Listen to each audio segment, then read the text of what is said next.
Like just count down. 10, 9, 8, 7, 6, 5, 4, 3, 2, 1.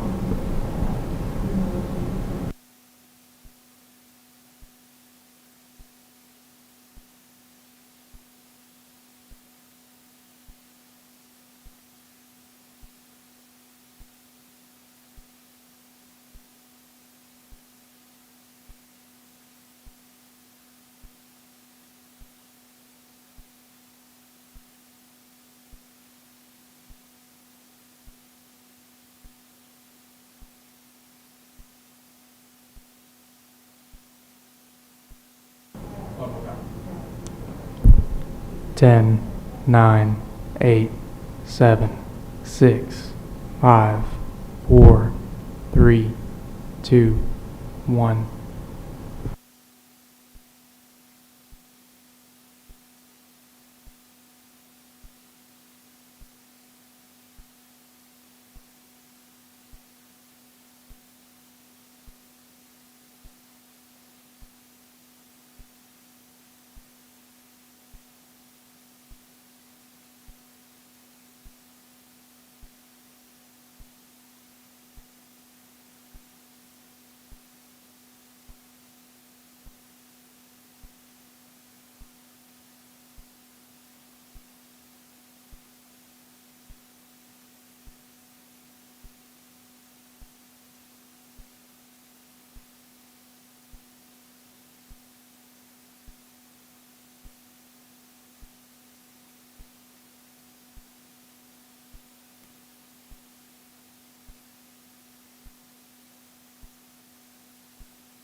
Wait, sorry, man. Oh, my bad. Sorry, no. Just do one more time. Just do 5 now. 5, 4, 3, 2, 1.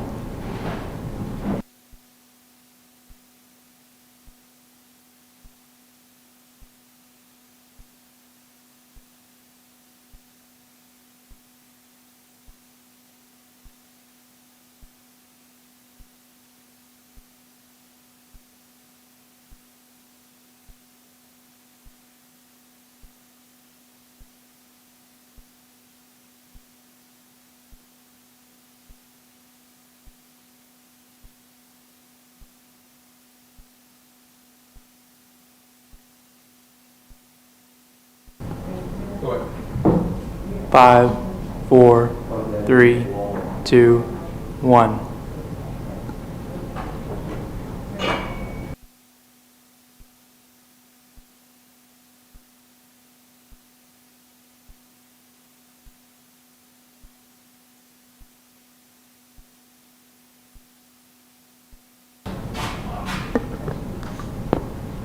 5, 4, 3, 2, 1.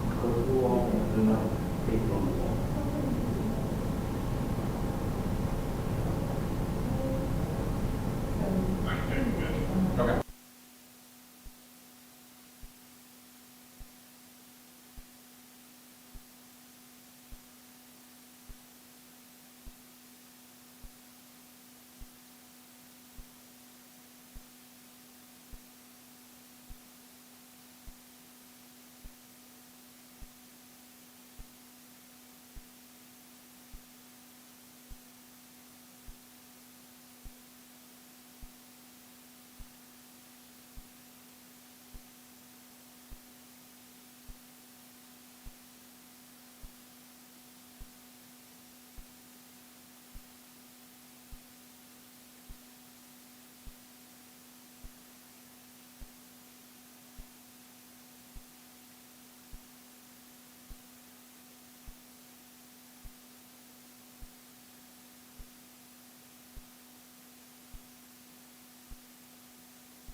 You can't turn them on and off at the microphone anymore. So make sure you know your side conversations may not be as quiet.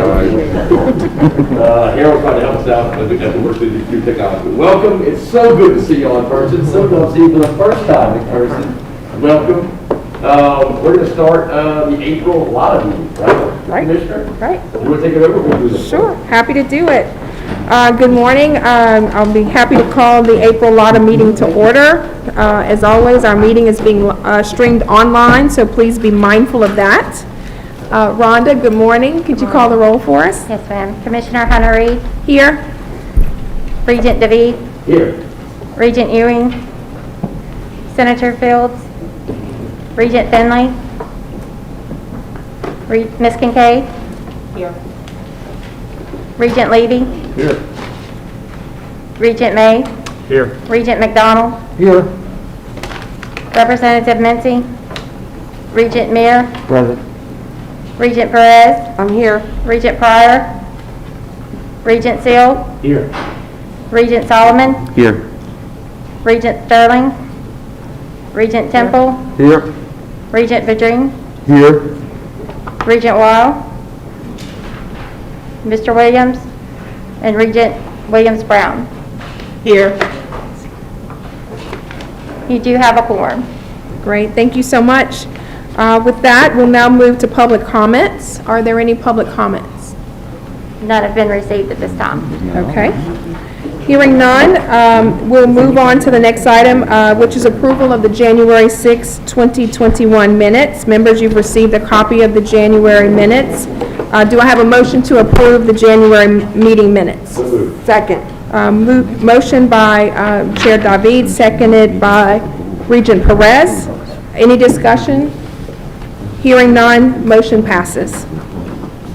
Dr. Boutte, will you please, good morning, please present the consent agenda? Certainly. Good morning, members. The first consent agenda item is to implement ABLE final regulations, and this just brings our program rules in line with the federal rules.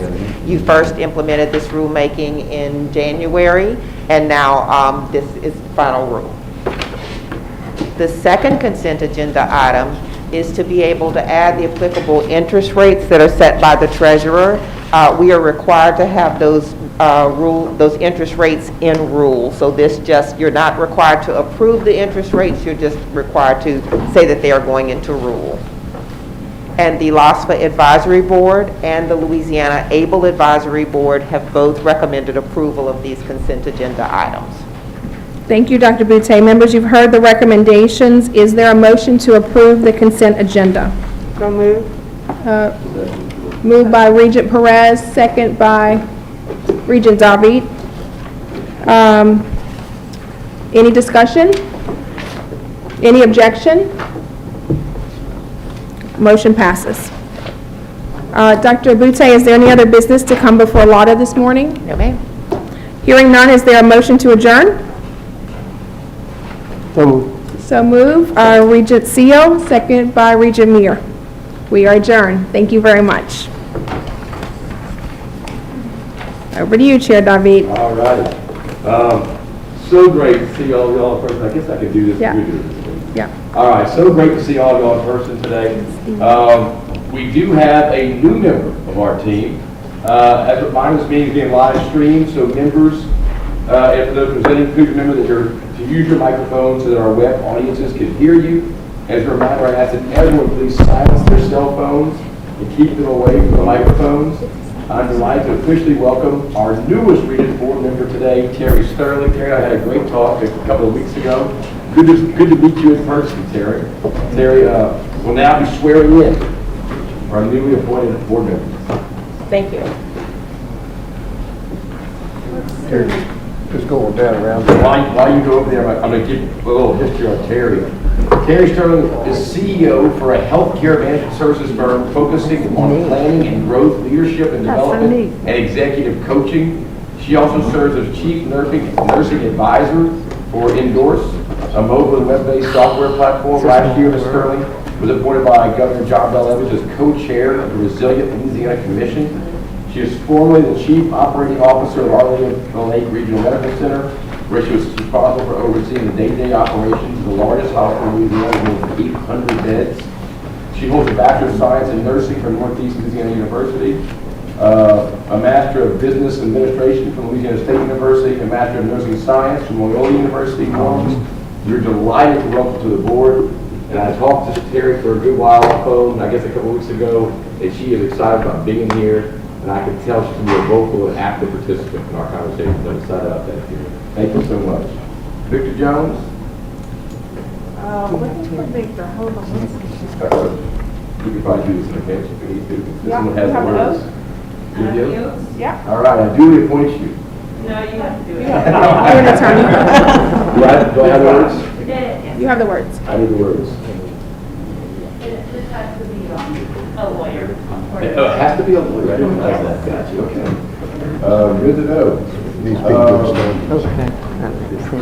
Regent Bobby, will you go down so we can get the photo? Yes, ma'am, I will. Thank you.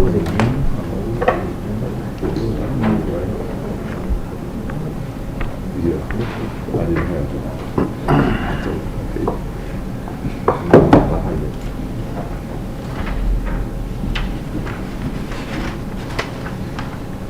It looks so short on paper, it's hard to remember when you're trying to.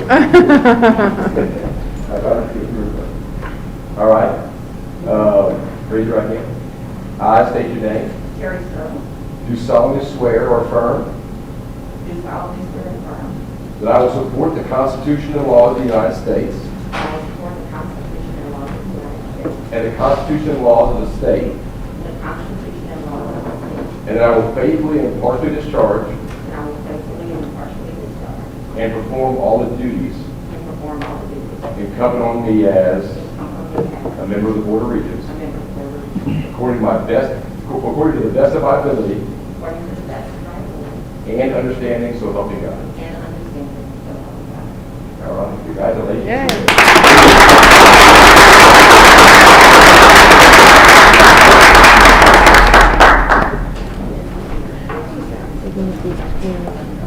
I do.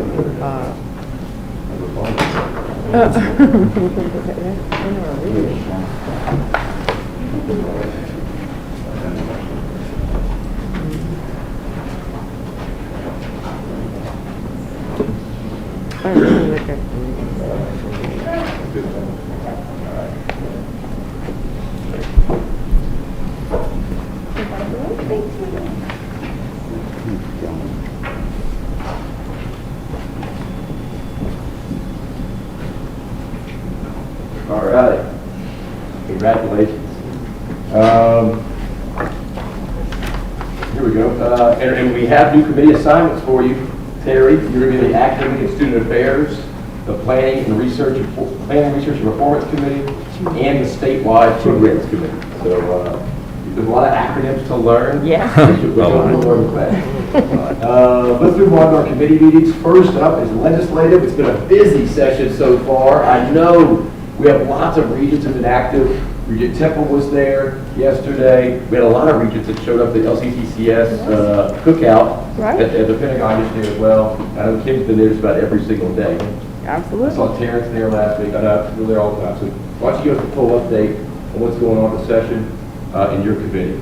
Thank you, Chair David. I'd like to call the Legislative Committee to order. Good morning, Terrence. Good morning, sir. Good morning, Chris. Terrence, will you call the roll? Sure. Regent Temple, Here. Regent Ewing, Regent Levy, Here. Regent May, Here. Regent McDonald, Here. Regent Perez, Here. Regent Pedrini, Here. LCTCS representative, Here. LSU representative, Southern representative, Here. UL system representative. Chairman, may they can spread to the forum. Great, thank you. So we'll move to item number 3, the budget update. What's the update, Terrence? So Chris will start with the House Bill 2 update, and then I'll move on to the legislative update. Okay. Good morning, members. Yes, House Bill 2 was introduced last week. It is yet to start making its way through the committees, so it has 4 committees to make its way through as it goes through the process. But in the original posture of the bill, the chart reflects just projects that are funded with state monies. As a reminder, the priority 1 and priority 2 you see up there are actual funds that can materialize in the upcoming fiscal year. They can receive a line of credit to initiate or keep projects moving along. So you'll see the total of ongoing projects and new projects that hopefully will be funded in full this upcoming fiscal year. In your seats, the spreadsheet shows projects funded with all means of financing. For the purpose of the slide, I just wanted to capture state funding, but the spreadsheet that was put in your chairs captures any and all means of financing that were appropriated to the various projects. And one thing I would like to highlight, you can see at the bottom there's only $4.7 million that has been appropriated thus far for deferred maintenance funding, and that is statewide. That's, all state agencies. So that's something I wanted to highlight, as the session moves forward. But I'll be happy to answer any questions on any projects, and I'll keep you guys updated as things move forward. Obviously, Chris, I remember when I first got started, and I see a number like 4.7 for deferred maintenance, and I didn't know how much deferred maintenance actually was necessary. So I know we got a lot of new members. I have an idea of how much deferred maintenance because I've traveled and seen the campuses, but we got 4.7 for deferred maintenance. Can you let everybody know roughly the estimated amount that we actually have for deferred of work that needs to be done? Yes, sir. For higher ed, it's estimated to be around $1.6 billion. I just wanted to let y'all know we're a little bit behind, but okay. So, but we're working on it. We're doing better. So, thank you. Any other questions? Thank you, Chris. Yes, sir. Terrence? Yes, so thank you. The session is off to a strong start. We've had lots of activity over the last 3 weeks. We're in week 3 of the session. I want to give you a few highlights of the bills that are moving now that are important to the Regents. First, we'll start with House Bill 42 by Representative Davis, which is the True Borrowing and Fiscal Literacy Bill. This bill passed the House floor yesterday by a margin of 99-0. Now passed the Senate Education. The bill has been endorsed by the Council of Student Body Presidents as a positive step to curb student debt. So we're very excited about that legislation.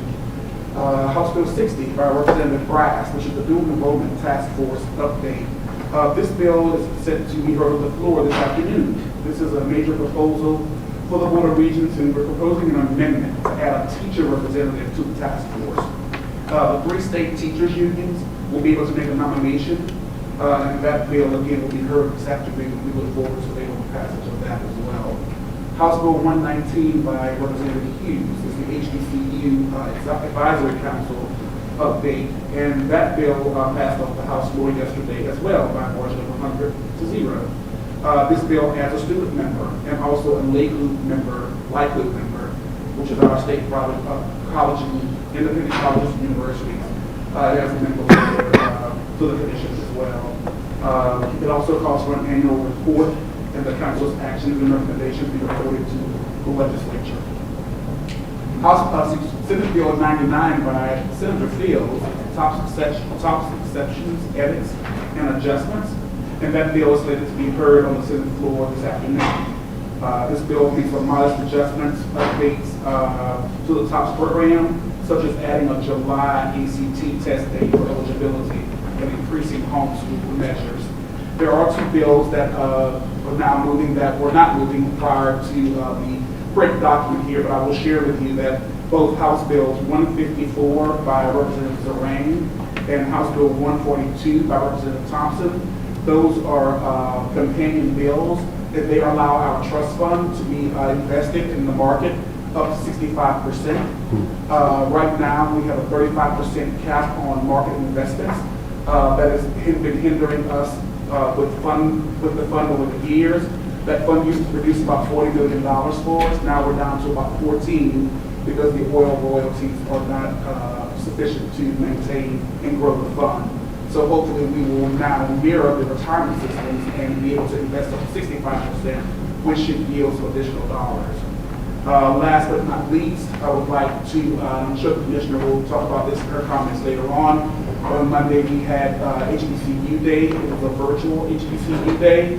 There were over 205 social media, 205,000 social media impressions, 8,000 video views, and over 1,000 engagements. And so we're very, very grateful to Governor Edwards and the respective House and Senate leadership, Senator Fields and Representative Hughes, for authoring resolutions in their chamber to proclaim April 26th as HBCU Day. We will continue, Aaron is over at the Capitol right now working through some bills. We will continue to keep you all updated as things happen, and I'm happy to take any questions. Thank you, Terrence. Any questions? Mr. Chairman, Yes, sir. Regent Seal. what do you believe to be the sentiment of the legislature as you've seen it these last 3 weeks compared to, let's say, prior years? So, not to editorialize, but I do believe that the members reforms in the areas of tax. As it relates to higher education, we have not received any pushback. We've received lots of questions about the federal dollars that we really try to get in front of and explain to the members that the federal dollars are for specific uses. So from a higher ed standpoint, Regentsville, I believe that, one, we're in good shape. I would like to also mention that the appropriations bill will pass out of the House Appropriations Committee on Monday, and it will be a special order of the day next Thursday. So we anticipate the bill moving next week. We believe that we're in good shape. We've had conversations with the chair, and there so far have been no questions. Hopefully the bill remains intact on the executive budget. As you know, this is the best executive budget we've had in over a decade, and we look forward to the passage of it, hopefully as it is. Thank you. Great question. Yes, we do. Any other questions, comments? Okay. Thank you, Terrence. Next is the MJ Foster Promise Program. This item is another piece of legislation making its way through the session, focusing on a critical priority for Regents and our master plan. That's financial aid for adult students. 47% of working adults in Louisiana have a high school diploma or less as their highest level of education. That means nearly half of the state's working age population is at risk of not meeting the demands of a rapidly changing and recovering, obviously, economy. If we are going to get to our goals of doubling the number of credentials in our state, and we must improve access, eliminate equity gaps, and increase the education level of our adults. Those are our three big priorities. Helping us get there, as he always does, the president of the Louisiana Community and Technical College System, Dr. Monty Sullivan. As the chair, Blake David, said, we had an absolutely amazing time yesterday. You all would have been very impressed by our commissioner's ability to weld on that on that simulator. She did an absolutely amazing, not really, not but I think mine was a little bit better. You were better, you were not better. much better. I think Blake was the best. So, President Sullivan, we are honored for you to join us today to share with the Regents what the MJ Foster Scholars Program is all about. Really did have a great time yesterday, so welcome to the Regents. Thank you very much, and Regent Temple, I think maybe I'll just say, are there any questions? Because you did a pretty darn good job of setting that one up. Chair David and members of the committee, certainly my commissioner, and to my board member, Vice Chair, thank you so much for the opportunity to be with you today. You know, when you step back from the discussion of the master plan, we have this conversation regularly. The master plan is the guiding star. You created, our commissioner created, and this board endorsed a game plan that says this is where we're headed. And when you look at the broad swath of people in the state of Louisiana, and you realize that there are portions of our population that are not being served, we will not accomplish those goals without expanding access. Without expanded access to people in rural communities, without expanding access to populations that have not traditionally attended post-secondary education, and without expanding access to those who simply don't have the resources to be able to attend. There's a movement going on in this country that if you haven't paid attention in the last couple of days in particular, you'll hear our president this evening talk about his plan for post-secondary education. Free community college. That word free is a little bit of a challenge for us here in Louisiana. And in addition to that, reductions of students who are attending minority-serving institutions, reductions in tuition. All of those are steps toward gaining access. But access alone is not enough. It has to be access and success of those students, earning that credential that matters. And so you'll see elements of that throughout today's presentation. I was concerned yesterday, Regent Temple, about a quorum of the Board of Regents at our festivities. So, but that's okay. I think we got just under the public meetings requirements there. Very good. I wish I had video of our Commissioner Welding, though. I've got to work on that next time. We got pictures though. You have it. Very good. Very good. And I can't begin today's discussion without just simply saying thank you for the opportunity to be with you in person. You pointed this out early, Mr. Chairman. Life has been very different over the last year. It's good to be with people. It's good to be able to just to see how you're doing, right, for each one of you. So thank you for the opportunity to be here this morning. You know, the title of the presentation I think is an important one, and that is Securing the Future of Our Workforce. What we have been through in the last 15 to 18 months shows us just how tenuous our workforce circumstance and economy can be at times. If you are in the hospitality business, if you happen to work in business in retail type circumstances that were impacted directly by COVID, you understand fully what that means. The unemployment rolls went up dramatically. But what's most important to note about that is that unemployment and the big numbers, the headlines that we're reading, do not suggest that we are without positions. We have vacancies here in Louisiana, but it requires skills. You have to have skills in order to be able to participate. And so that's what today's presentation is about. You know, oftentimes presentations, particularly for those of you that are former legislators, you know this very well. Presentations come to you and proposals come to you as a solution, and sometimes we kind of wonder, what is the problem? Well, the problem really exists in these three policy pillars, and that is attainment, equity, and affordability. And you'll note that those are three words that are not unique to LCTCS. Those came directly from the master plan. But what we know is these are the barriers to accomplishing that master plan. The first, in the attainment space, we were able to gain data from the National Skills Coalition. The data, unfortunately, is a little bit behind the curve and certainly was impacted by COVID, no question. But I want you to take a look at what you have in front of you is from the National Skills Coalition showing the need for education levels within Louisiana's economy. The need in the baccalaureate degree space is about 28% of the jobs, about 29% of our population has the baccalaureate degree. Now, that doesn't suggest that we are overproducing in baccalaureate degrees. Don't take that as a negative in any way.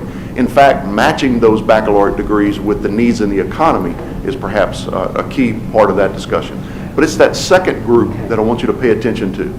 The jobs in Louisiana, about 56% of those jobs require some skills beyond high school. In 1910, 1914, this nation created compulsory education laws that said you must attend K-12 schools. Why did we do that? We did it because we believed in order to be a productive citizen, in order to participate in the economy, that you needed that level of education. Well, guess what? Life changed in the last 100 years. And what we fundamentally believe is more education is what is required in order to participate in the economy today. And so that difference, that gap of 10 percentage points, of 56% of the jobs requiring some skills, but yet 46% of our population, that is the target. That's the target that we're shooting for. In addition to that, you also see the final line there where 17% of our jobs are available to someone with a high school diploma only, yet we have 25% of our population with only a high school diploma. This chart omits a huge segment of the population that doesn't even have a high school diploma. Keep in mind that the people of Louisiana are challenged. We have haves and have-nots educationally. What we are proposing is an opportunity to bring more people into the haves category. What we know is about 250,000 individuals need to be skilled and trained and educated in a way to be able to participate in that second block to meet the demand that is there. What we also know is over the last 4 years, we conducted pilots to show the wage earnings increase that occurs for someone who has a high school diploma only versus those who earn short-term training credentials. What we know about that, based on a study from Dr. Chris Glass out of Old Dominion University, is a 19% wage lift that occurs for those individuals that complete those short-term training credentials. Just think about what that means for the average Louisiana family that maybe is earning $40,000, stringing together a couple of part-time jobs, no benefits, going from $40,000 with a 19% increase. That's a game changer. It is a game changer. This is the impact that we have to have for the state of Louisiana. That is the attainment gap.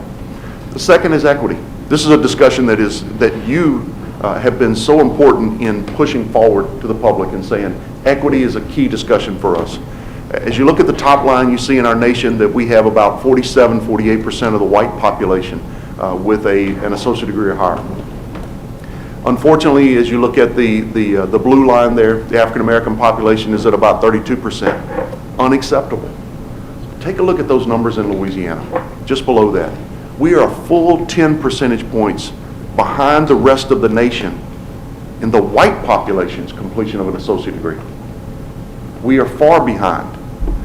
Not to mention the fact that our African American population is also about 10 percentage points behind the rest of the nation.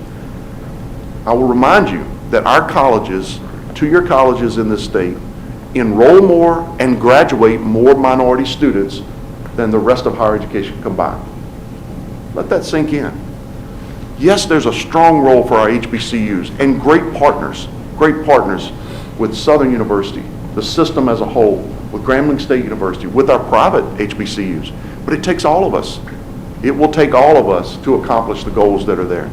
That gap is one that without bringing all of Louisiana along, we will not prosper. We cannot prosper. Again, another word that you used as a part of the master plan. The third point, affordability. Over the period of the last 10 or 12 years, I don't have to tell you, we've been through some very difficult times. During that financial challenge, we saw a rise in tuition at 130% across time. Meanwhile, the median family income rose by a whopping 14%. Think about what that means for the average family. The ability to pay, the affordability is a challenge because our price point has increased across time. Meanwhile, median family income has grown, but certainly not kept pace with the increase in tuition. So attainment, equity, affordability. Those are the three challenges that we seek to solve with the MJ Mike Foster Promise Program. Before we get into the Foster Promise Program, I do want to mention to you the beta test, if you will, of the Foster Promise effort, and that is reboot. Reboot your career. If you've watched an LSU football game or a Saints football game during the fall, you probably saw a commercial during one of those games that features the Reboot Your Career initiative. And that Reboot Your Career initiative is rooted in the notion of $10 million provided by our governor. The commissioner and I had an opportunity to go sit with the governor and make a presentation to him about the importance of reskilling Louisiana. And he made that $10 million investment with the understanding that we would produce 5,000 graduates in short-term training programs over a period of a year. Those dollars were received July of 2020. As of this point, we have produced over 3,200 graduates in those short-term training programs. You can see the fields that they exist in. And isn't it curious, when you think of the five sort of pathways, if you will, those are the five economies of the state of Louisiana. We oftentimes miss transportation because so much of transportation in Louisiana takes place on rivers. We miss seeing those. We see what happens on the roadways, but we don't necessarily see the river side of this thing. You see the 1,100 credentials that have taken place in the transportation space. These are folks who are deckhands. They've earned a CDL. They have earned a forklift certification that allows them to work in some type of a logistics kind of warehousing kind of circumstance. But also in the midst of a pandemic, another 830 graduates in short-term training programs that allow people to provide the care needed for so many here in Louisiana. As you go through the entire list there, what you see is a reflection of Louisiana's economy. So these programs were not aimed at just any old training program. They were aimed based upon relationships with our economic development partners and the data that says this is what is needed in Louisiana. We do anticipate that by July 1 of 2020, July 1 of 2021, we will accomplish that 5,000 graduates. No question about it. The demand from people across Louisiana has been overwhelming, and the support that our colleges and our faculty have provided has been tremendous. I will also note that LSU Eunice and Southern Shreveport are a part of this effort. They have been huge partners. Very proud of the work that both Dr. Ellis and Dr. Sorensen have done. In particular, the folks at LSU Eunice grabbed a hold of this thing very early on and began to identify those certifications. Great partnership that is working there, and I have to tell you, that's a game changer. This is not the relationship that we had 8 or 10 years ago between our two-year colleges in multiple systems. Today is a different day because we're focused on what matters, and that's solving the state's problems. So the proposal, the Mike Foster Promise program is essentially an opportunity to help Louisiana upskill to be able to participate in the economy that is there. We know that there are thousands of job openings. We know that our workforce expenditure as a state is not what it should be. We have to find a way to aim more of the dollar to help people get into this economy. I won't go through each one of those items, but I will mention to you item number 4. The adult students do not have time to enroll in 4-year programs or even 2-year programs. I want you to think about the whole myriad of issues that adults are dealing with. Childcare, transportation, bills, tires on the car, a washing machine that just went out, right? All of these are the things that adults are dealing with on a daily basis. And we would say to them, come back to our institution for a 16-week semester, and oh, by the way, you need 4 of those, or 5 of those, or 6 of those. They don't have the time. What they need is that first credential to get into the economy, to be able to engage, take care of their business, and then be able to come back at the appropriate time. That is what the MJ Foster Promise program is all about.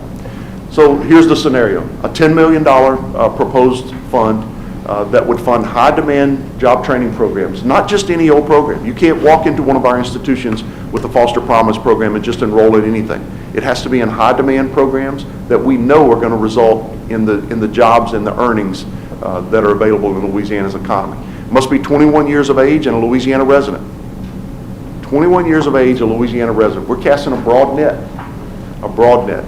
Also, it is a last dollar award, and if you drill into the bill as it currently exists, what you find is a means qualification. Students have to provide financial information, and they cannot exceed 300% of the federal poverty line. So what that says is we're aiming at a family of 4 right here in Baton Rouge that's making $85,000, $90,000 a year and below. Think of that. Think about the game-changing opportunity that it is presenting for people to go back and gain those certifications. And as we move through this, we also are excited about the opportunity to engage employers and allow employers to provide for internships and the kind of work-based experience that gives people hands-on experience so that they can continue to grow across time. A little bit of a comparison between the current TOPS Tech program and the Foster proposal. First and foremost, there's no age limit. If you think about it, the only way you qualify for TOPS or TOPS Tech is to be a recent high school graduate, which essentially limits us to 17, 18, 19-year-old students. Remember, we have 1.1 million working age adults who need the kind of education and skills that we're talking about here. So that age limit is a huge step forward. Secondly, no barrier in terms of an ACT or a GPA. I want you to imagine finding that same 27-year-old female with a couple of kids at home, a single parent struggling to make it, and we tell them, oh, by the way, you need to register and go take the ACT. You know what our response is? Go fly a kite. I don't need your ACT. I need training. I need a job. I need a paycheck. ACT is not going to help me to accomplish that. Remove the barriers that we have put in place in policy that allows people to get into the education training programs that allow them to advance. Those barriers will no doubt create a bottleneck, if you will, for those students to be able to get into training programs. You can see the others listed there. Access to short-term training is a big step forward. You know, there are 20-plus programs across the country, Promise programs. One of the things that distinguishes Louisiana's Promise proposal is that we include short-term training programs as a part of the effort. That's important because our economy requires it. Louisiana's economy has been built for years on those short-term training related programs. The cap also, as we mentioned before, is a $10 million cap. We're not trying to break the bank here. We're simply trying to demonstrate that Louisiana can move forward economically by educating and skilling more of our people. One final item that I think is an important component of the bill, it does also require a return on investment report provided back to the legislature every single year. Can you imagine if every expenditure in education we were able to demonstrate back to the state the return on investment? You know the value, I know the value, but we don't typically do a really good job of telling legislators about that value. This proposal says that we will annually go back to the legislature and report to them on the return on investment. If you take a look at this chart, very simply, we're looking at the number of graduates that will be produced going forward from 2019-20 through 24-25. What we know for certain is the average earnings of these graduates is somewhere in the $42,500 range. Someone who earns at about that level will contribute back to the state of Louisiana about 9% of their personal income in property tax, sales tax, and personal income tax. What this chart represents is that by the 5th year, that group of graduates will be returning to the state of Louisiana in tax contributions $97 million per year. That's the value of helping people to upskill, getting them into the economy, and producing taxpayers. That's what we do in higher education, educate and skill people so that they're able to contribute to the whole. This chart, if you were to project out for another 5 years, interestingly enough, this proposal could actually fund the $320 million that we pay each year for TOPS. Imagine that. Imagine the struggle that we have annually to maintain funding. You asked the question very appropriately earlier, Regent Seal, about the mindset of legislators and where we are.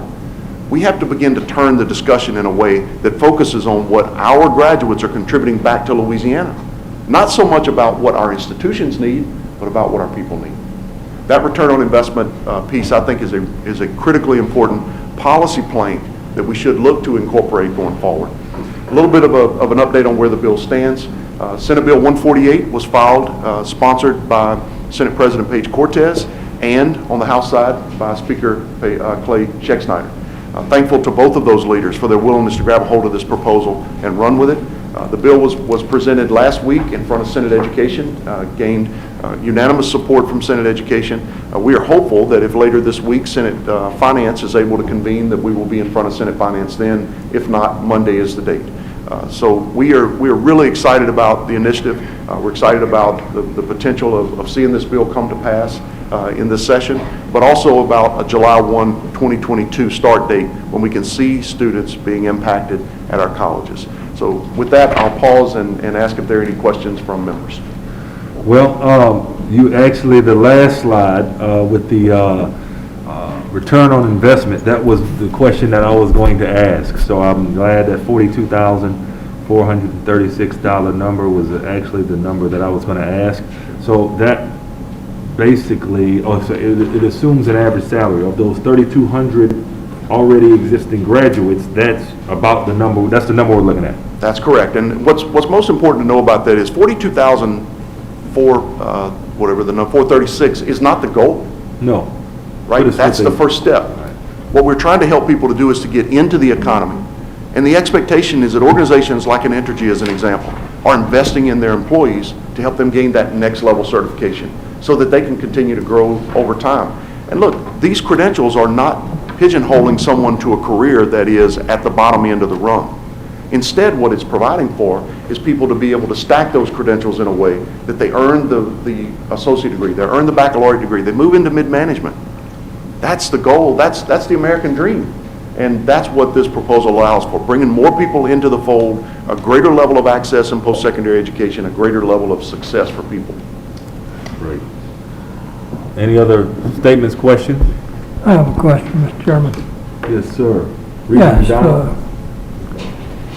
Mr. Chairman, I was wondering, many of the programs that you have require certainly some strong educational background, academic achievement. What I heard you saying is there not be any requirements from an academic standpoint for people to get the Foster, say, grant and participate in some of these programs. What I wondered about is students who are not qualified with their background to enter the program and enters the programs and drop out after spending money on them. Do we have any numbers about what the dropout rate might be and how that might impact the return to the state for the investment? And by the way, I'm very supportive of the Mike J. Foster promise because he was so helpful in us passing the TOPS program and funding it. Right. So I'm very supportive of that. Thank you for the question, but if I can, I probably should have said this from the top.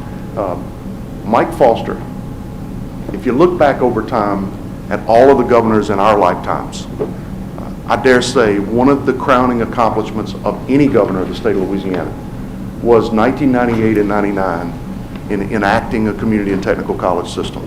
I don't say that because I have the opportunity to work in this mission every day. I say it because I see the change that has happened in people's lives. Mike Foster had that kind of impact when he said, we're going to develop this system on equal footing with the other systems in higher education that is going to advance the state of Louisiana. So I very much appreciate you bringing that up. I will, this is the question that I would pose to you. I started in this business in adult basic education. When someone has been failed by public education at the elementary level, the high school level, and the workforce level, where would we have them go? I don't hold a high school diploma. I show up to the admissions counter and you tell me, oh, you're not made for college, you're not made for the training programs that we offer here. Where would you send them? I can tell you, they're going to show up in two places. They're going to show up in prisons and they're going to show up in social services agencies. Is that really what we're looking for? There's something about the academic space that says we feel better when we see numbers that say students can succeed. When I'm not so sure that the predictive value of those exams and those grades are necessarily that great. Because here's what I learned in 20 years of dealing with adults in adult basic education. Those students didn't drop out of high school because they were not smart. They dropped out of high school because of personal, family, financial circumstances. They are bright. They are capable. In fact, they are more motivated than our average college student. They're showing up in these programs and completing at rates of 80 and 90%. Bossier Parish Community College, great example. They run a cybersecurity program with a group of students who have no high school diploma. Completion rate 93%. 93%. Can we find a program somewhere in the state that has that level of completion?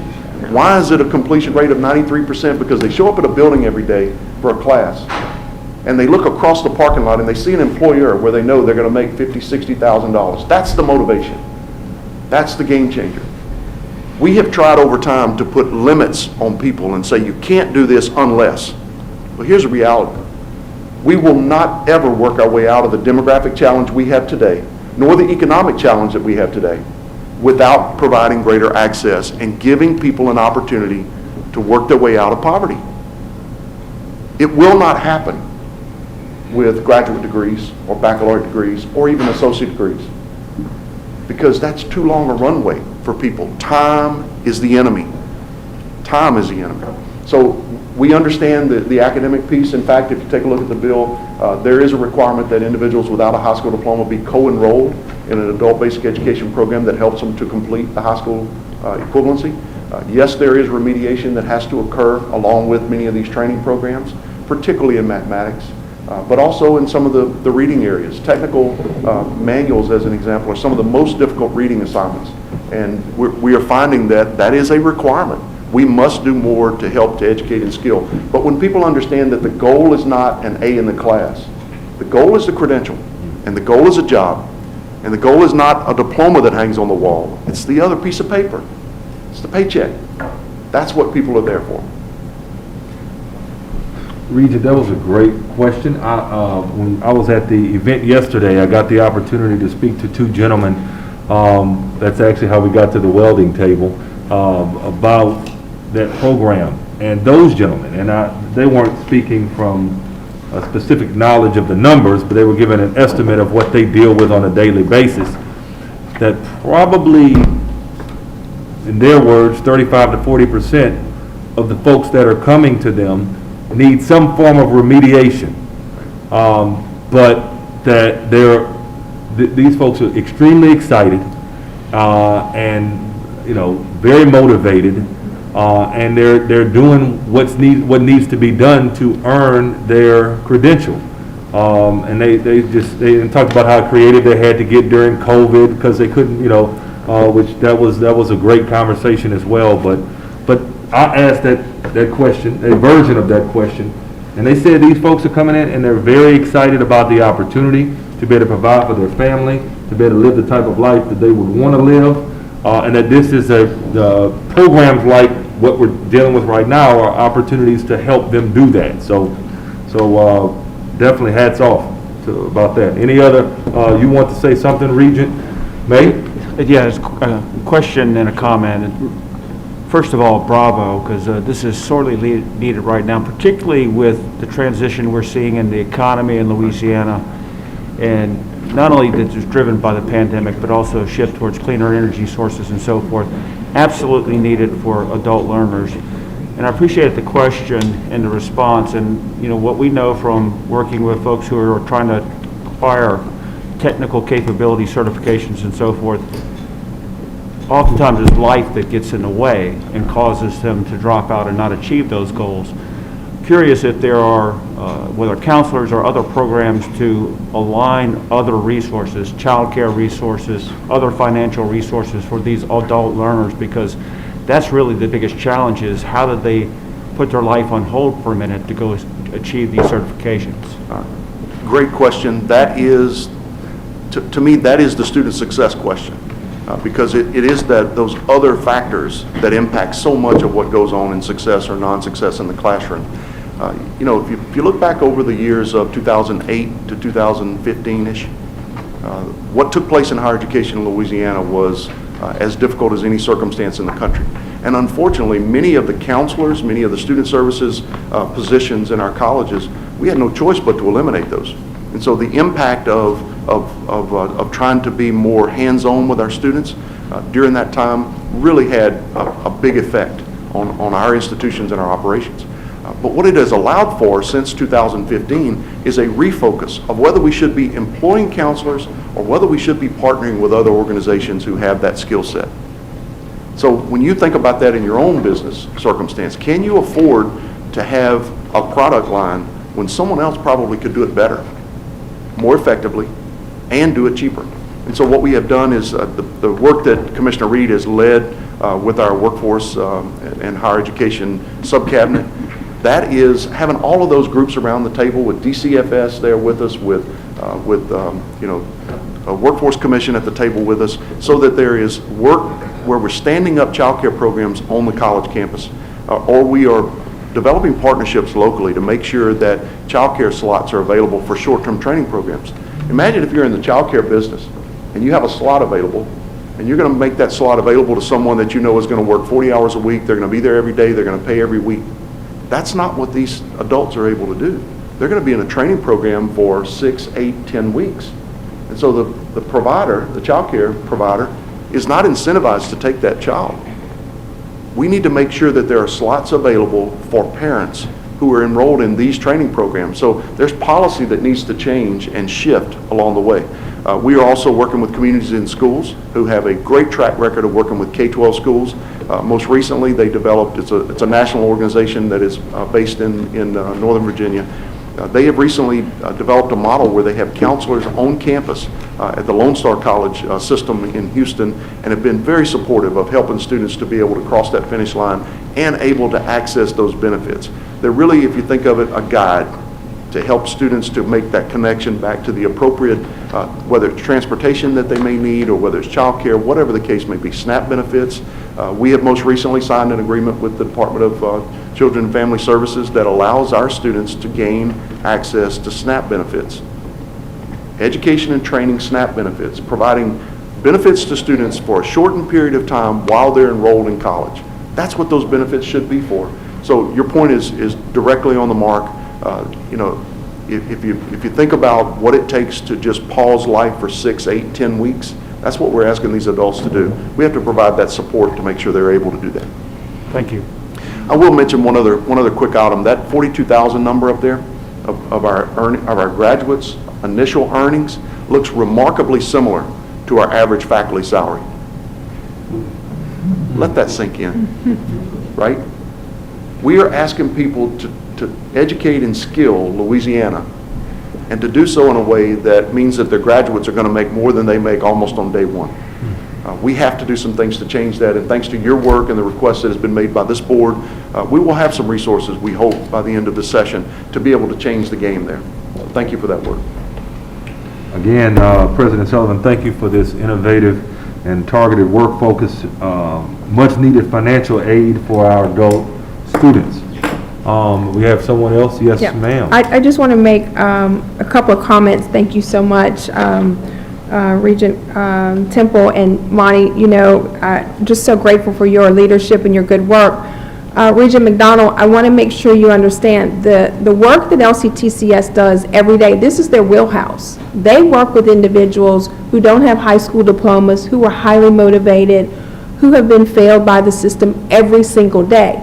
The Murphy J. Foster Promise Program is a financing model to address the work that they do and the mission that they have. So I just wanted to make sure to make that point, because they know how to support students and how to make sure that we're addressing Regent May, their life challenges. And I will say that I would say that Louisiana and certainly LCTCS are best in class in the country in terms of really thinking about how to leverage public benefits and collectively all of the resources to think about benefits to completion, to a credential, to a skill. And so I'm excited about supporting this program, but I'm very excited about the innovation, how Monty and his team lead with yes, and they figure out a way, because they know that failure is not an option for our citizens. So just so grateful for the good work, excited about the Promise Program and all that it will mean for our citizens as we make sure that they prosper. So thank you, Monty. Very good. Thank you. Phenomenal. Very good. Appreciate it, Monty. Thank you. Y'all have a Thank you great so day. much. Any other business? Anything else? Okay, hearing none. Is there a motion to adjourn? Thank you, Regent David. Second? Second. Thank you, Regent May. Any discussion or objection? We adjourn. Thank you. Thank you, Regent Temple. We'll now move to the statewide programs committee meeting. Regent McDonald, please call the meeting to order. Yes, I'd like to call the statewide programs committee to order, and I'd like to ask Dr. Boutte to please call our roll.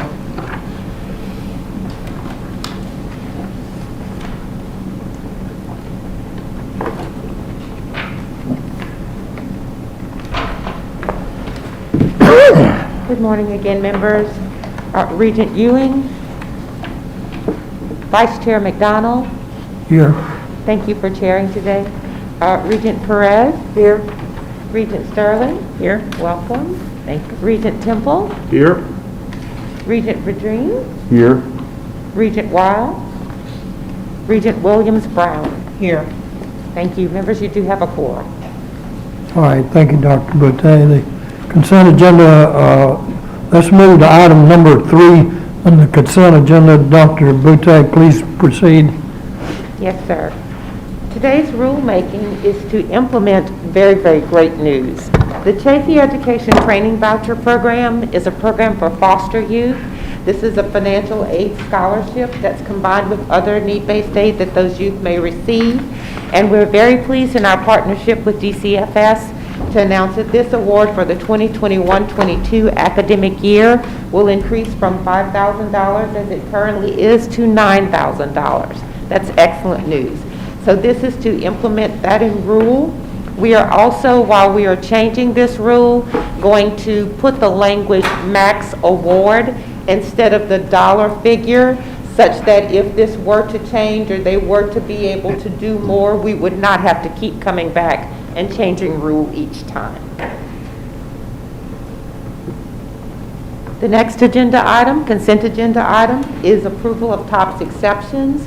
For those of you who are new members to the committee, those exceptional circumstances which are subjective, not objective for students for TOPS, allows our agency to be able to provide exceptions if a student for matters beyond their control cannot make their 24 hours, cannot remain full-time enrolled. Those students present documentation to a committee internal to LOSPA.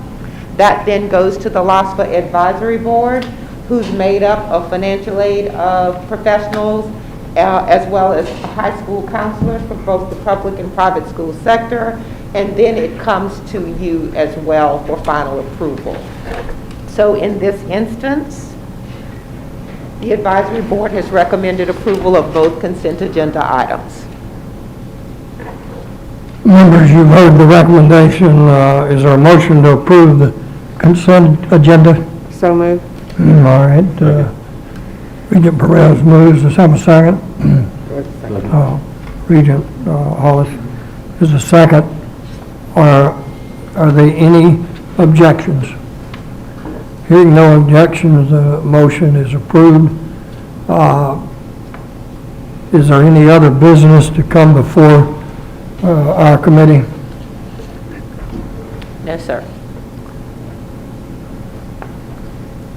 Hearing none, is there a motion to adjourn? Regent David moves to adjourn. Regent Holly seconds. We therefore adjourn. Thank you. Thank you.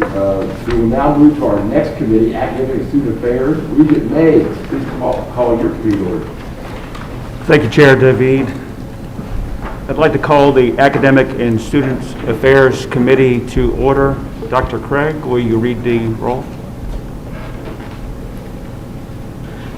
Yes, I will. Thank you. Regent May, Here. Regent Solomon, Here. Regent Finley, Regent Pryor, Here. Regent Sterling, Here. Regent Temple, Here. Regent Vadrine, Here. LCTCS representative, Here. LSU representative, Southern representative, Here. UL system representative. Here.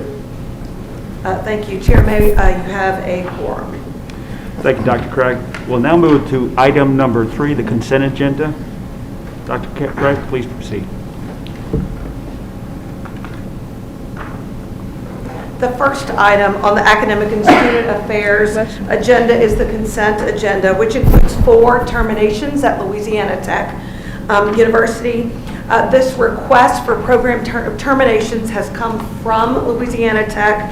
It's a result of an internal program audit that an inventory review at their institution, and they determined that these 4 certificate programs either no longer have student demand for the program, or the institution does not have the adequate faculty to continue and support this program. I'd like to note that the institution will continue to offer their bachelor's and master's degree programs in the same areas. The second item on the consent agenda is a routine staff approvals report. Senior staff recommends approval of the items on the consent agenda. Thank you, Dr. Craig. Members, do I hear a motion to approve the consent agenda? I'm sorry, go ahead. Motion. Motion, all right, thank you. Second, thank you. Any discussions, any objections? Hearing none, the motion passes. Next on the agenda, number 4, academic programs. Dr. Craig? Yes, we have 3 letters of intent, 5 program proposals, and 2 program reconfigurations to bring to you today. My plan is to present all 10 items and then make 1 recommendation at the end. Our first item is a letter of intent from Southern University at New Orleans, or SUNO, to develop a proposal for a Bachelor of Science in Nursing. SUNO actually submitted a letter of intent for this program in 2013, but did not continue on with a full proposal at that process. Last year, the institution hired Dr. Carol Seaver, a registered nurse and a higher education consultant to aid the institution in developing a revised plan. SUNO's nursing program plans to address the ongoing statewide shortage of nurses with a specific focus on diversifying the workforce in the New Orleans area. In the full proposal, the institution plans to further address faculty recruitment and retention, as well as adequate clinical positions. Next letter of intent is to develop a Bachelor of Science in Plant Health Management at LSU A&M. This particular proposal proposes developing a program that will prepare students to understand and address crop yields, including factors such as disease, pests, drought, and air pollution. They also want to focus on addressing global increases and the demand for food production. This bachelor's degree program will include an accelerated master's degree option and will be the only one offered in Louisiana. The third letter of intent is to develop a Master of Art in Teaching at Southern University at New Orleans. This will be a 100% online alternative certification program intended to allow those individuals who already have earned a bachelor's degree to earn a master's degree and initial certification in two areas, either elementary education, grades 1 through 5, or secondary education, 6 through 12, with training in mild, moderate disability certification. One letter of intent was submitted for these two programs. We've discussed with the institution, and they'll be submitting two proposals at the next phase. The next 5 items are proposals for new programs. First are 4 undergraduate certificate programs, and all 4 undergraduate certificate programs are comprised of existing courses at the institution and require no additional resources. The first 2 proposals are both from LSU Shreveport. One is for an undergraduate certificate in artificial intelligence, and the second is an undergraduate certificate in cybersecurity and networking. The undergraduate certificate in artificial intelligence will appeal primarily to current computer science students looking for specific skills and a credential in artificial intelligence. These skills include information, visualization, machine learning, and robotics. The second undergraduate certificate in cybersecurity and networking is designed to prepare students in Cisco certified network associate exam leading to certification in the field. Both programs are available either on campus or 100% online.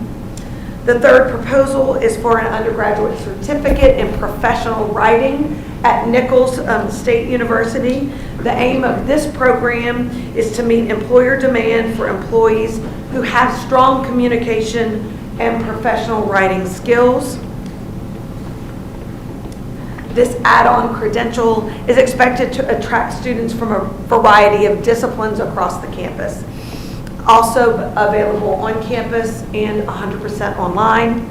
And the final proposed undergraduate certificate is in public history at Nichols. The field of public history refers to the application of historical knowledge to real-world issues. Public history professionals are employed at museums, film and media, policy organizations, and more. The program's courses cover topics as historic preservation, I lost my place, apologize. grant writing, and the history of Louisiana. This particular program is offered 100% online. Our last program proposal is a Bachelor of Science in Business Analytics at LSU A&M. This is a 100% online program and will include core courses required of all business majors with practical analytical skills that apply to the business areas of accounting, finance, management, and marketing. Chief academic officers around the state reviewed the proposal and overall indicated support for this program and said that it will meet growing industry needs for the state. Our last two items under consideration are two reconfigurations of existing degree programs.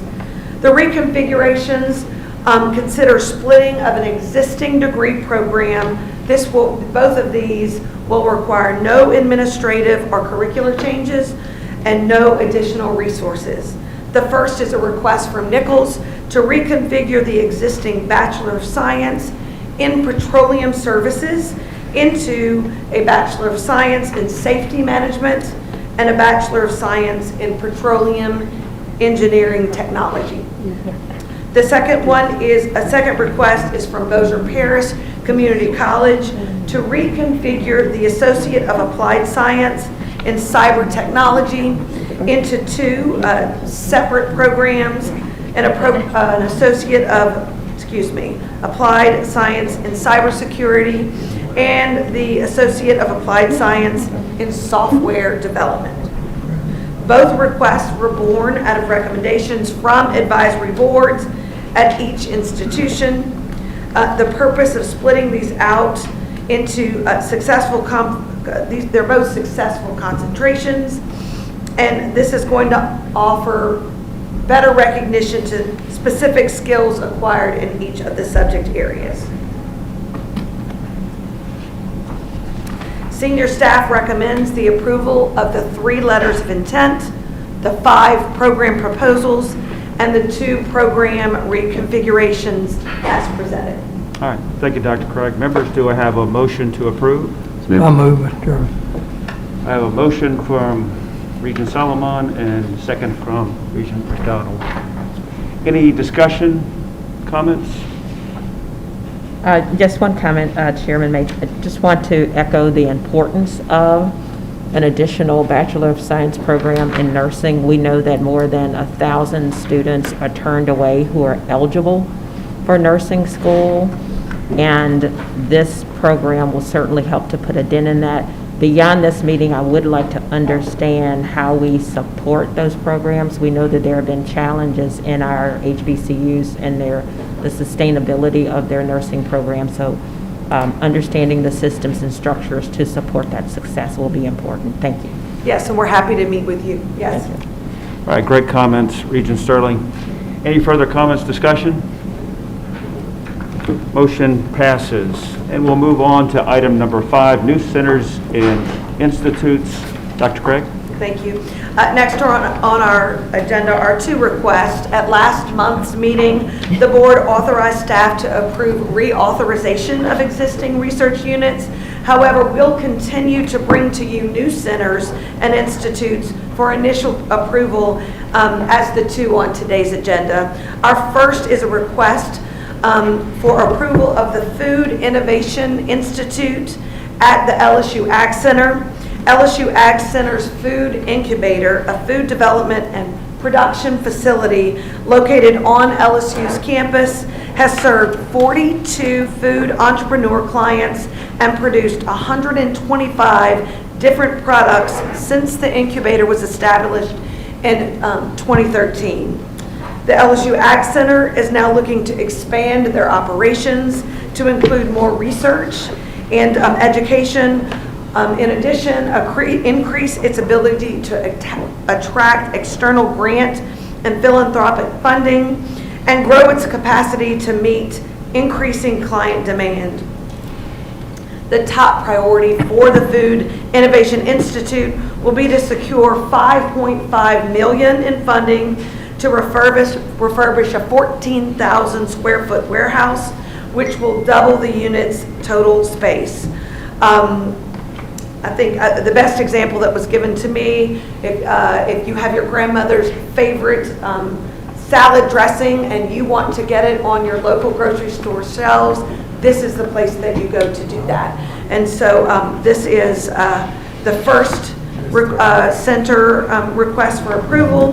The second request is from LSU Health Science Center in Shreveport for approval of the Patient-Centered Rehabilitation Center of Academic Excellence. With the creation of this center, LSU Health Science Center aims to better centralize and coordinate its efforts in rehabilitation degree programs, clinics, and research. These areas include physical therapy, occupational therapy, speech and language pathology, and the institution's newly approved PhD in Rehabilitation Sciences. The Center of Academic Excellence designation will recognize the institution's outstanding degree programs, service to the region through its clinics, and strong record in securing external grant funding to support research and other related activities. Senior staff recommends approval of the items as presented. Thank you. Members, do I have a motion to approve? Liz? All right, we have motion made by Regent Solomon, and seconded by Regent Temple. Any discussion or objections? Motion passes. We're going to move on to item number 6, extension of interim dual enrollment policy, and Melinda is going to present. Thank you, Regent May. Good morning. Today I will provide a brief presentation on the extension of the interim dual enrollment policy. This interim dual enrollment policy was in response to the COVID-19 pandemic and the cancellation of standardized tests in the spring of 2020. Regents staff worked alongside the Department of Education staff and LOSFA staff to develop this interim policy, and it was approved in April 2020 at this meeting and was effective until spring of 2021. So today we are requesting an extension of this interim policy. But before I kind of provided a refresher of this interim policy, I wanted to provide a little additional background related to the review of the dual enrollment eligibility policy.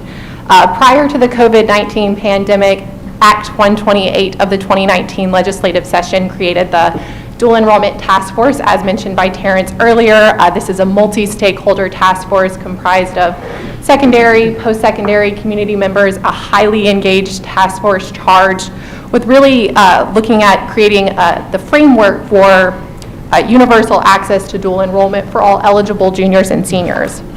And so in February 2020, this task force submitted a report to the legislature, and one of those findings noted wildly varying participation rates with lower participation rates by low-income and minority students. And this report charged Regents staff to review Academic Affairs Policy 2.22, which is the dual enrollment policy pre-pandemic.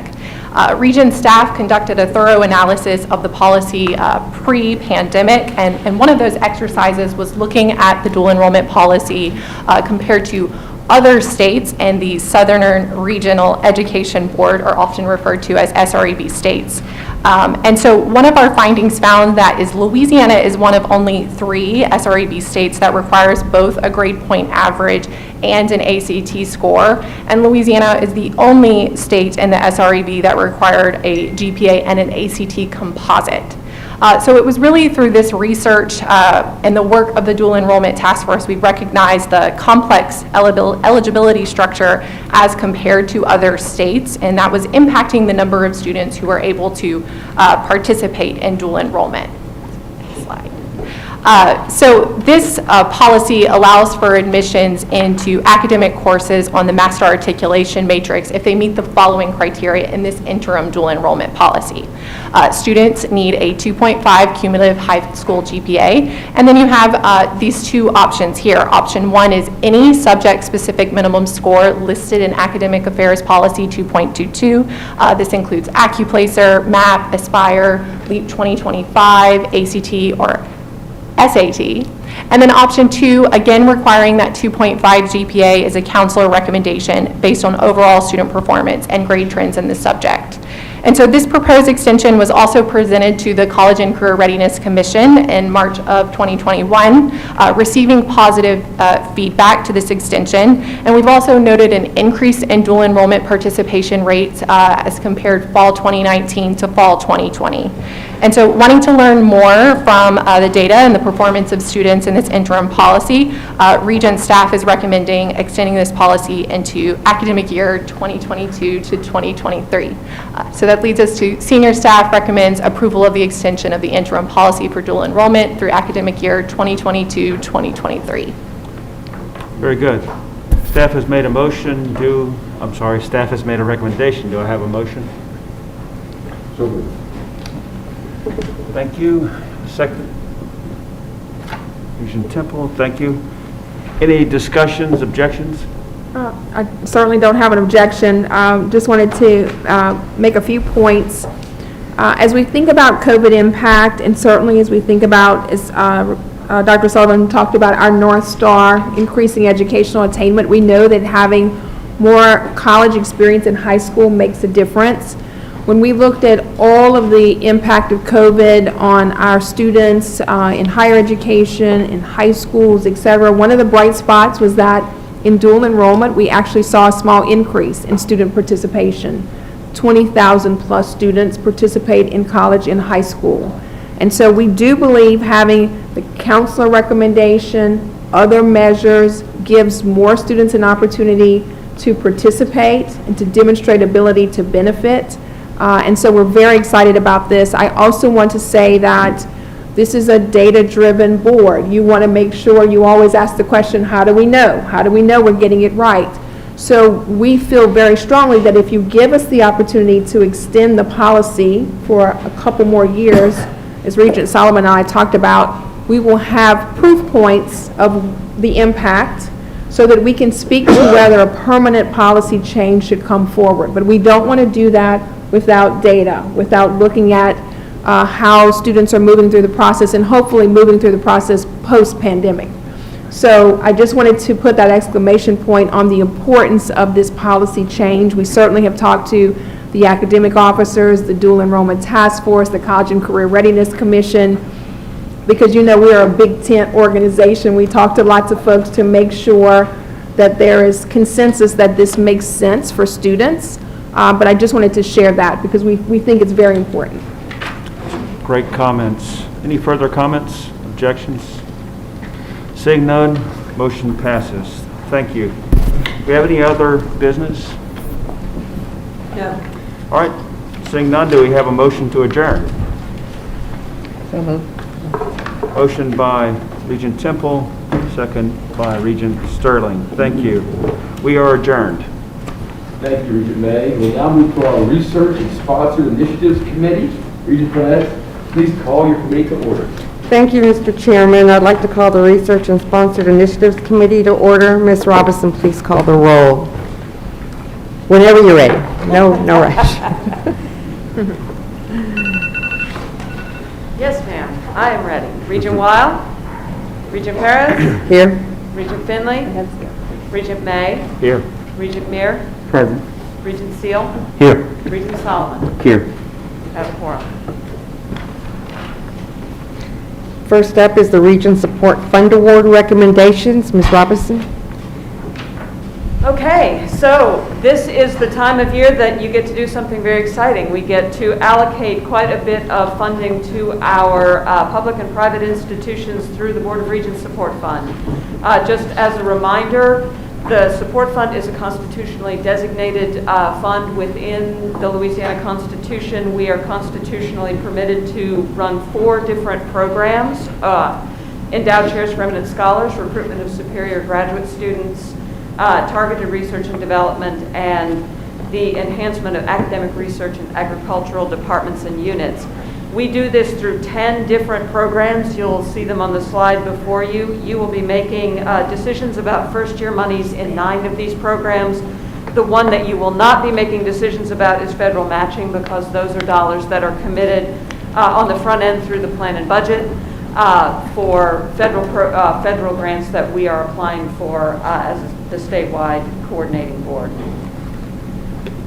In terms of the approved budget, some of you may remember we approved this budget back in December of 2019. So this is the culmination of a very long process to make these awards. The approved budget was $22 million, and when we submit the budget, it's submitted in categories. We use these categories to guide our funding process. Now, how we'll have to adjust this budget per the latest guidance from the Revenue Estimating Commission. We had $22 million approved. The current revenue estimate is $19.45 million, which means a reduction of $2.55 million. That is a pretty substantial, more than 10% reduction in the base budget. When you look at just new monies that are available, and we'll get to the difference between new monies and prior commitments, when you look at just new monies, it's about a 20% reduction. So what we are requesting, we have sufficient monies in the fund now that's based on earnings to date in the current fiscal year, as well as funds that have been carried over from previous fiscal years. We have sufficient monies to fund at a level of $20,869,454. So that is what the recommendations that we're bringing to you are aligned to that dollar amount. To go very quickly through our competitive process, this process runs for about a year, and I would be remiss if I didn't thank the 4 members of the staff who work on this competitive process. It is a very difficult job. Particularly in the pandemic, we engage about 60 consultants every year, all of them out of state, all of them out of state experts in their fields. That is a heavy lift, and our staff does an amazing job with the resources that we have. So what we do in terms of the competitions, we release RFPs, so everything is RFP driven. That means that we publish guidance for how applicants apply to us, what measures will be used to judge their proposals, and how funding decisions will be made. We release those in July. We have an extensive Q&A period where potential applicants can ask us anything about the RFPs or the application process. We do proposal submissions from September through November, and a little bit later for the endowment programs.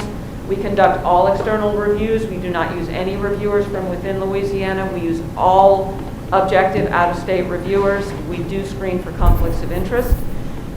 These reviewers produce reports for the staff. We publish these reports around April 1st. You all should have received the link to all of the reports that are available on our website. This binder contains all of the reports that we produced this year. Those reports are published April 1st, board action. In April, we will release contracts based on your action today. We will release them as soon as possible to the campuses to execute and pay out before the end of the fiscal year on June 30th. How do we determine what proposals are selected for funding? We publish the criteria for evaluation and the scoring rubrics in all of the RFPs. These are available to all the applicants while they are developing their proposals. In general, what we're looking for are 3 things: quality, impact, and sustainability or longer-term effects of the funding. So we want to make sure that our dollars go as far as possible. So we also look at alignment with our priorities so that we're funding things that are very much aligned with what we're trying to do in the master plan and what campuses are trying to do, what their published priorities are. We have consultants look at the potential for success. Well, if the project is great but it's not likely to succeed, then that is a score down. And then addressing the program goals and requirements. Each program weights these things a little bit differently depending on what the grant program is trying to do. Every applicant to our programs receives debriefing on their applications. So no applicant submits a proposal and hears nothing. Everyone gets feedback from the external consultants. Some of it is published, some of it is provided after the fact. For non-competitive awards, we really only have one program with 2 sub-programs within it that's non-competitive, that's endowed professorships. That is funded on a guaranteed funding basis. Each campus is guaranteed 2 slots per year matching, and the campuses provide the rank order to us in terms of which slots they want matched. This is prior commitments. So the way that our programs work, some of them are multi-year programs, and and then we have federal matching obligations. We are the sole source in Louisiana for most of the states matching to federal research awards. So total obligated in prior commitments this year was $8.7 million. So we have about $13 million left of the $22 million allocated to award in first-year funding. When I say first-year funding, what I mean is many of these projects are multi-year awards. That means that we've already removed year 2 and year 3 projects out of the total budget that we've provided for the year. So in terms of what we received this year, we received a lot of proposals in these programs. About 435 proposals across all of our programs, 37 campuses submitted. There are about 42 campuses eligible to submit in the program, so we received proposals from the vast majority of them. These proposals requested over $40 million in funding. In terms of what we can recommend, we have the funding to recommend about $10 million, so about 25% of what is submitted to us across all programs we can recommend for funding in terms of competitive programs. This just gives you a bird's eye view of the competitive process. So 16% of the dollars, 138 projects, so 32% success rate. That's not bad. That's much better than the federal success rate in terms of projects. But you can see these funds are very broadly distributed. 84% of the campuses that submitted competitive proposals to us have been recommended for funding for 1 or more projects. In terms of the endowed professorships, the success rate is even better.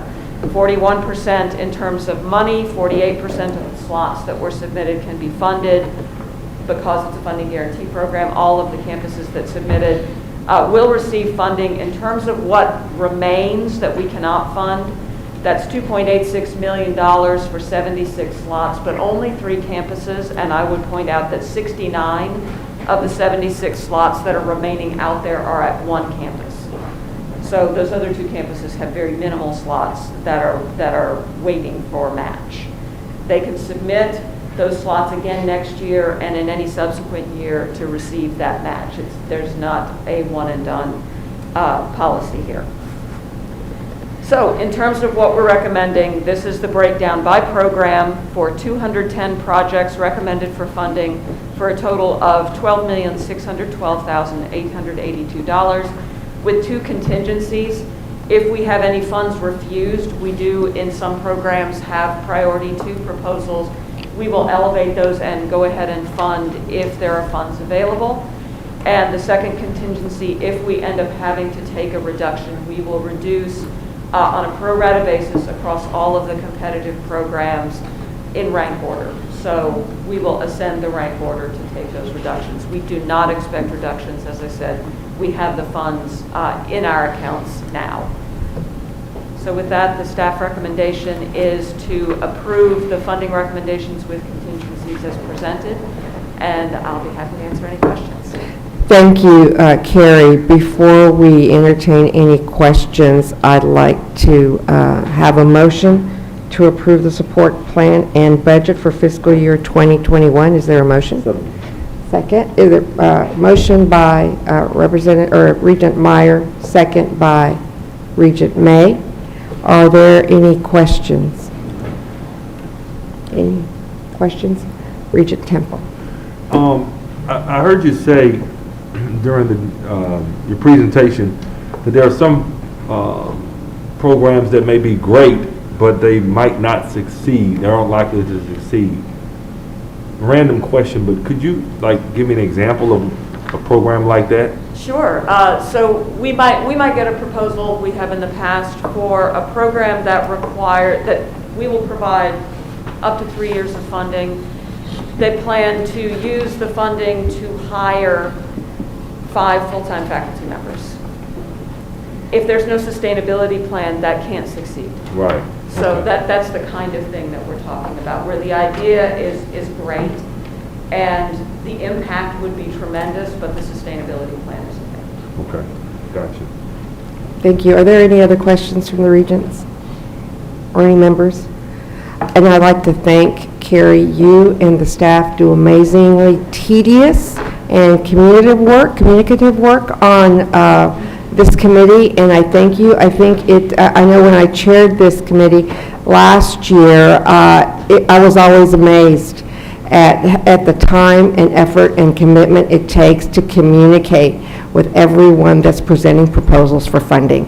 And I want to commend you for that and for the follow-up work that it takes to debrief them as to whether they receive the funding or not and why. So thank you very much. And with that, all in favor, signify by saying aye. Aye. All opposed, same sign. Thank you very much. The motion passes. Is there any other business to come before this committee? Hearing none, is there a motion to adjourn this committee? Motion by Regent Meyer. There's a second by Chair David. Thank you. This meeting is adjourned. Thank you. We'll now move to our next committee, the Planning, Research, and Performance Committee. And Regent Perez, you did such a good job last time. Let's do it again. I'm just beside myself. Thank you, Mr. Chairman. Thank you. Thank you. I'd like to call the Planning, Research, and Performance Committee to order. Dr. Craig, would you please call the roll? Regent Perez? Here. Regent May? Here. Regent Finley? Regent Levy? Here. Regent McDonald? Here. Regent Pryor? Here. Regent Sterling? Here. Regent Weil? You have a quorum. Thank you, Dr. Craig. We'll move on to item number 3, the consent agenda items, please. Yes, this morning we have one conditional licensure application as well as 4 renewal applications today. The first item is the Business, Humanities, Science, and Ethics University, USA, which is located in New Orleans, Louisiana. The institution is seeking a 3-year conditional state license to allow sufficient time for them to seek the Distance Education Accrediting Commission candidacy and accreditation. This institution plans to offer 100% online instruction to Louisiana residents.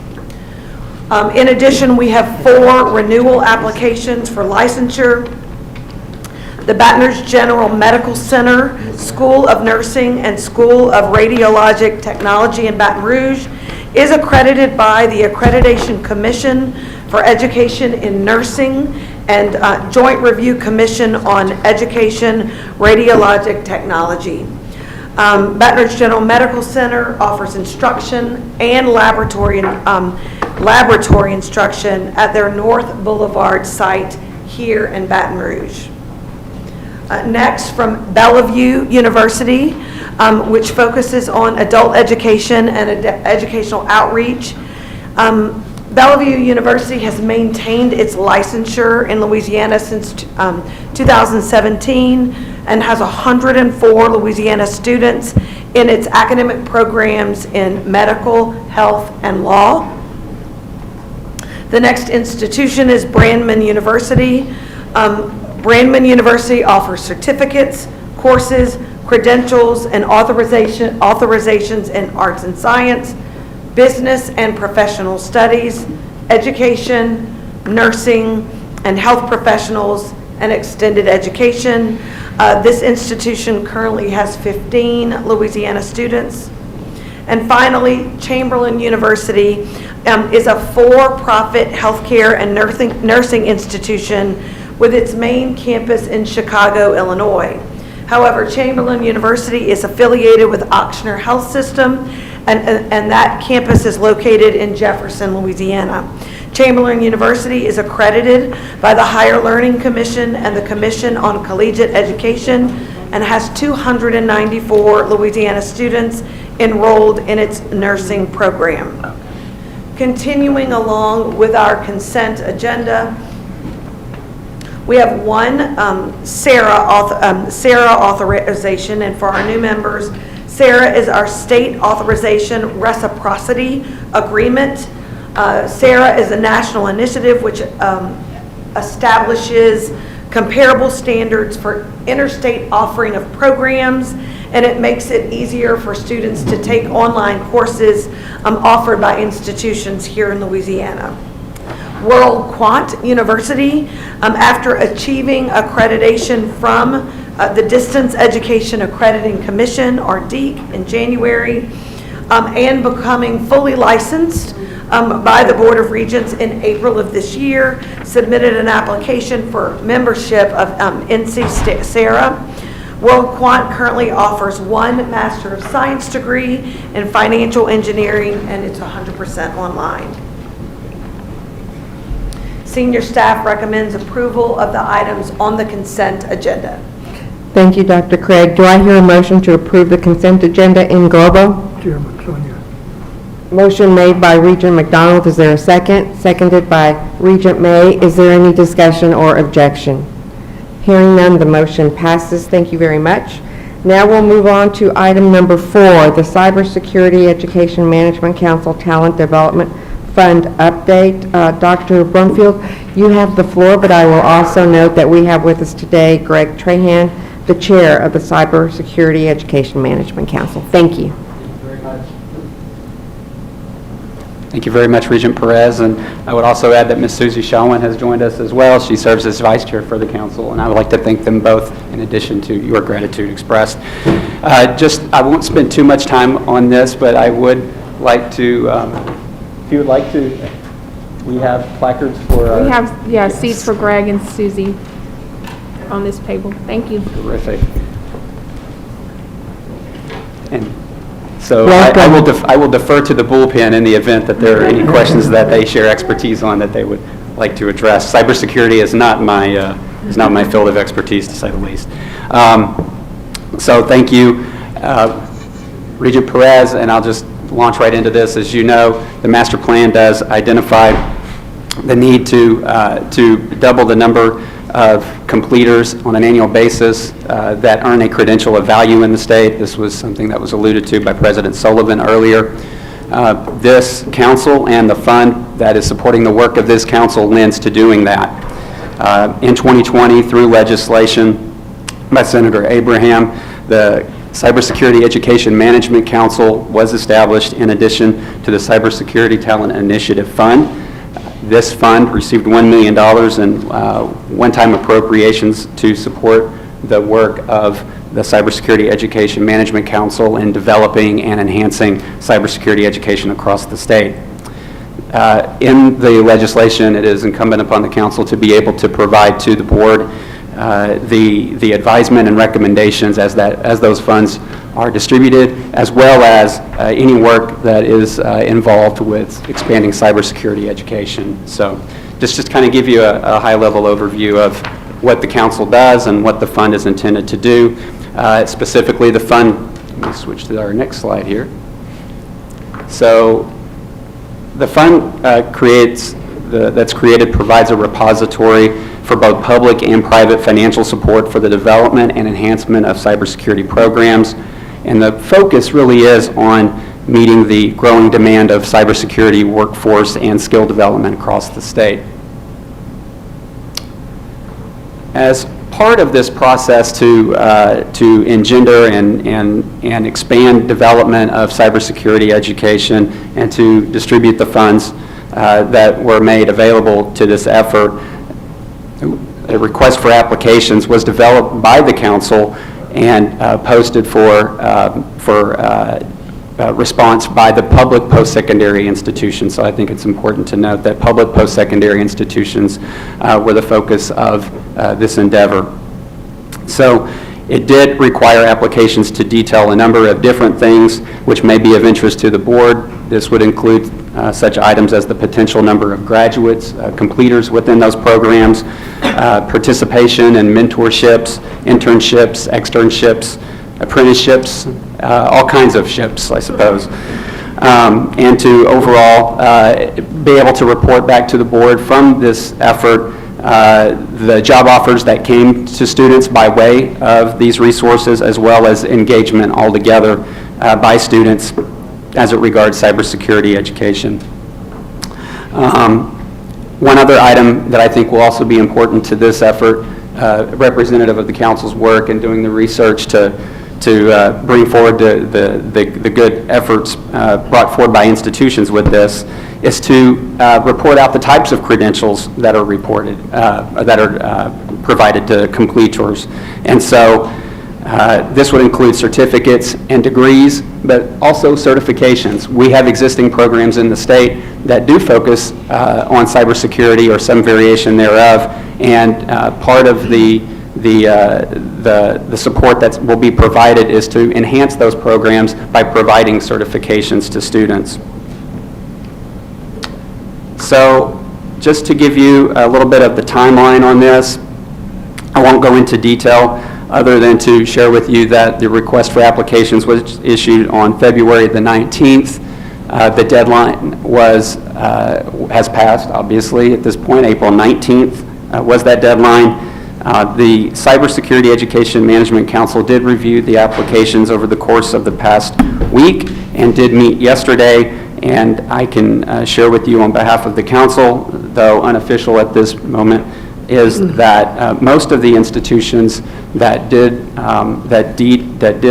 provide an application were recommended for funding, and that most of that funding was expended as part of the recommendation from the council.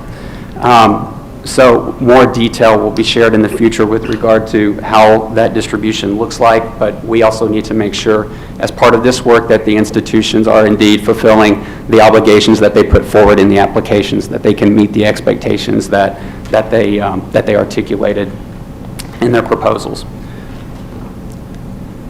So, Madam Chair, I will read the recommendation. The senior staff recommends funding be provided from the Cybersecurity Talent Initiative Fund for applications determined appropriate by the Cybersecurity Education Management Council, with the report to be provided to the board in June on applications selected for funding. And I'll stand for any questions and also be happy to defer to my colleagues if necessary. Do I hear a motion for approval that the recommended funding be provided from the Cybersecurity Talent Initiative Fund for applications determined appropriate by the Cybersecurity Education Management Council, with the report to be provided to the board in June on applications selected for funding? Is there a motion? I see a motion from Regent May. Is there a second? Regent Levy seconds the motion. Any questions or discussions? We have some great experts before us today. Regents, if you have any questions, we welcome them at this time. No question? So given, yes. I just wonder, I don't have a question, but Regent Perez, I think you might have been also heading this direction. I'm just wondering, since we have the chair and co-chair here, if they could speak to the kinds of innovative solutions that we see and why, Susie Showen, why this matters for our economy as we think about education to employment. Could you share a bit about that? Sure. So I'll start, and then and if it's okay, let Susie speak. So first, thank you very much for the time this morning. I appreciate it. I don't know that I would characterize these sort of exercises as a joy, but it was a joy. It was really, I would say, and I think Susie and Randall and everyone who was on the council would agree. We were dealing with some very specific statutory language. As part of the statute, it required a 25% industry match. In other words, industry had to validate whatever proposals came forth as, yes, whoever comes from this is someone that I would hire. And so when you take that perspective, it opens the door for you to start working in some very interesting spaces, everybody from the 2-year to the 4-year to the certification, because it's the only way that you'll solve the cyber gap, because every organization is going to have some form of challenge that has cybersecurity. So to piggyback a little bit on what Dr. Brumfeld said, we probably could not have orchestrated a better outcome, in the sense that the proposals we received were innovative in not only their approach to industry, they were all reasonable budgets, and they really set up all of the organizations for success. This is only a 1-year program right now. Hopefully, we're able to translate this into sustained success, but partnerships with law enforcement, partnerships with industry, partnerships with the Department of Defense, from everyone from regional and community technical colleges to the 4 years. And so I'll let Susie speak on that, but it was very exciting, and I think the board will be very pleased to see the results of this. And I promise we didn't we didn't plan that. It happened, and I'm pleased with the results. Thanks, Greg, and I will echo what everybody said. This really has been an incredibly impressive process, and I'm incredibly excited to see what actually comes of these investments that we're making as the state. I think the RFA process proved to be a tremendous success because we really got to hear from the institutions where they wanted to go and what their best ideas are. And I was really impressed by the level of innovation. I have seen some things like this in the past go a little sideways, where people really seem to be filling their operating budgets with these funds. That is not what happened here. These were all new programs that really were tremendously well targeted, I think, to the future of our economy here in Louisiana, because we know that these kinds of jobs are very much in demand now, but we know that's only going to increase, and we really need to start now if we're not going to get left behind as this is coming down the pike. I will echo what Greg said about the industry involvement. That's always incredibly important to us as LED, and we also know that these things can go a little sideways if we've got fantastic programs, but they don't connect directly to employers and jobs.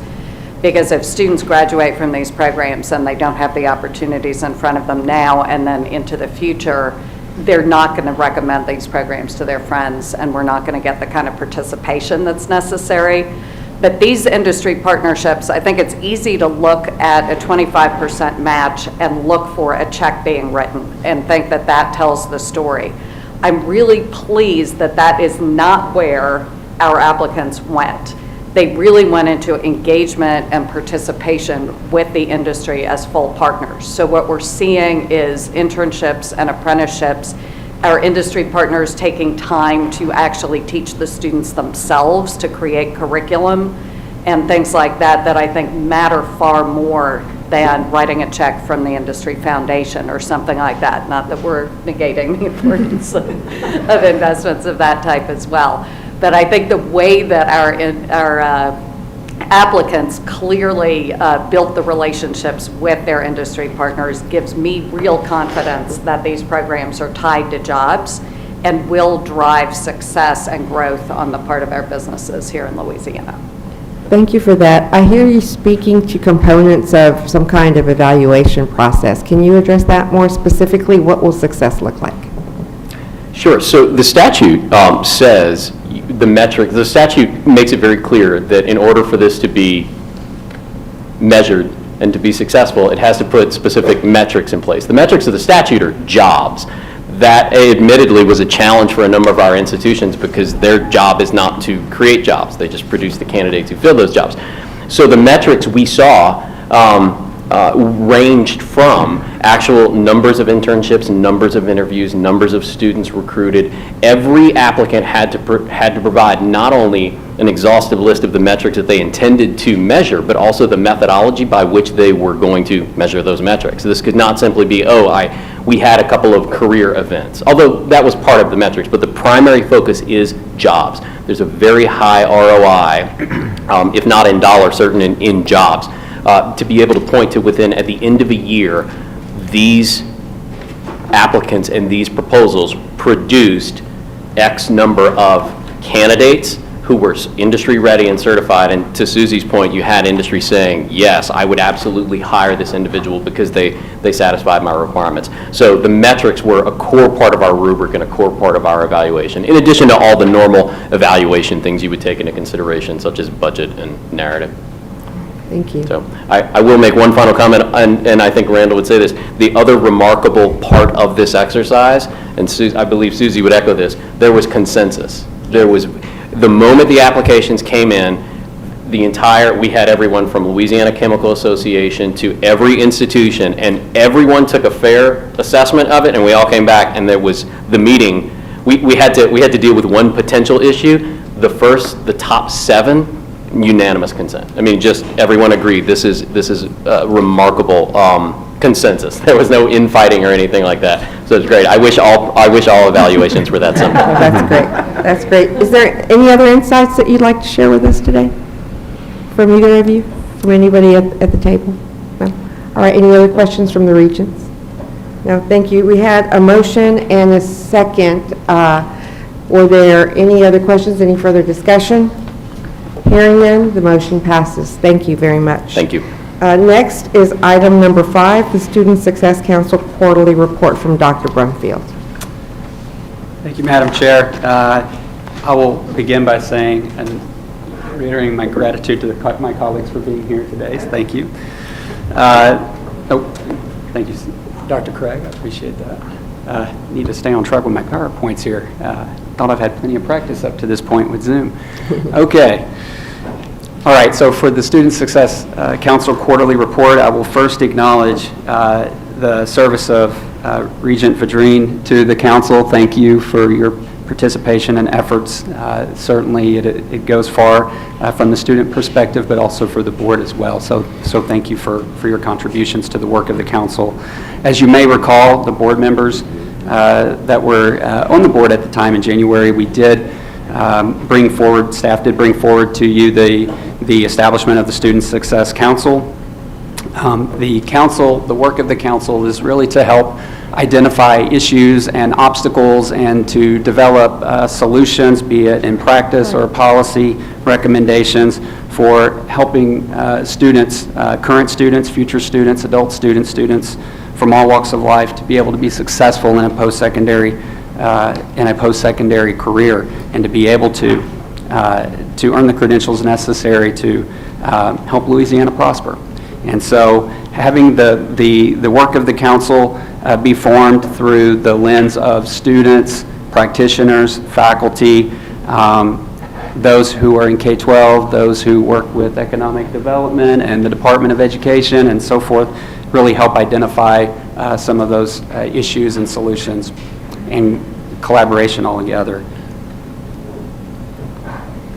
So just to kind of give you a very brief overview, the first meeting was convened of the council on January 27th, and Commissioner Reed provided an overview of the master plan for the council, and we also looked at different data that suggested where we have gaps within the K-12 to post-secondary pipeline, student matriculation from high school to college, whether it be an academic or technical program, something along those lines, all forms post-secondary. And so we looked at data. We also looked at how we can best organize the work of the council. And so in doing so, we think about equity gaps and we think about how do we best serve all students, again, going back to students from all walks of life, and how we can best meet the needs of each population along the way. And so we really looked at, with our partners from HCM Strategists, and specifically I'll recognize Dr. Toya Barnes-Teamer and the work of her team in helping pull this together, is to look at 3 different areas of committee work. And that includes students, focusing on students that move from the K through career pipeline, particularly from high school to post-secondary, and how we can best support their needs across the state. We also look at supporting adult learners and the unique needs, such as, again, President Sullivan alluded to earlier, how do we best support them, whether they're at a 2-year institution or a 4-year institution. And also looking at how do we help students that are continuing in college or that are looking to re-engage in college to either pursue that are in pursuit of a program or looking to reskill or develop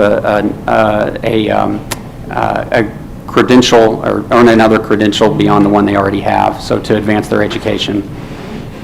And so those are the 3 buckets that we're really looking at through the committee work with the council. I would also, in terms of the commitment from the agency to supporting this work, we do have staff liaisons, a few that are in attendance today that I would be remiss if I didn't recognize them as well for supporting the efforts of each committee. So those are just a couple of items that I would share with you to this point with some of the work that has been going on.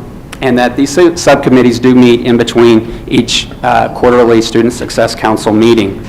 The dates before you are those that are remaining for the year. We did have a meeting yesterday. It went very well. I will report out, though, sort of a sneak preview for the next quarterly report to the board is that we focused on student success through an equity lens and developing action steps within our subcommittee breakout rooms during that meeting. So we'll have more on that to report in August, but as it stands, we'll have a report on August 25th with our next Student Success Council meeting on July 27th. And that concludes this item. Thank you. Dr. Brumfield, do we have any questions regarding the program? Yes, Commissioner. No question, but I just want to share for the good of the group how pleased we are with the council. You've heard multiple comments about public and privates coming together. We have said that student success is not going to be proprietary in the state of Louisiana, so we have our public and private institutions at the table together, working to ensure that we're removing barriers to student success. So I just wanted to say, from my perspective, the first meeting, there was so much enthusiasm, excitement about digging into the data, thinking about from a faculty perspective, from a financial aid director's perspective, from a institutional research data person perspective, how do we look at the lens of student success and make policy and practice recommendations that are meaningful and that will really impact students. So I anticipate we're going to see great things from that council, but I just wanted to share that we've had other states ask us about the council and really excited that we were able to bring public and private institutions together to do this work. Thank you. Thank you, Commissioner. I do have a question, though. Are you starting from a baseline of information, or is the information being brought to the council by the participants? Great question, Madam Chair. I would, so we bring forward data at every subcommittee meeting, or at least we intake the questions they have that are premised on needing a data report or some type of feedback. So we do have a mechanism by which either we're reporting out or taking data requests to be able to share back out with the committee. So we do provide some baseline data, such as we did with the first council meeting, so that way there's context as to what the concerns and issues are across the state. So we do help illuminate that conversation with the numbers nonetheless. Great, Yeah. thank you. Thank you. Any other questions from the members? Thank you. Is there a motion to adjourn? Thank you, Dr. Brumfield. Is there a motion to adjourn? I see a motion from Chair David. Is there a second? Second by Regent McDonald. Thank you very much. This meeting is adjourned. Thank you both. All right, thank you all. That concludes our committee meetings. We are racing ahead. We're a little early, so our early lunch will be a little bit earlier, right now at 11. And with no objection from our members, we're going to come back at noon. Our notice gives us 30 minutes of leeway. So we'll start our meeting at noon after our 1 hour lunch/brunch.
Now you can hear me.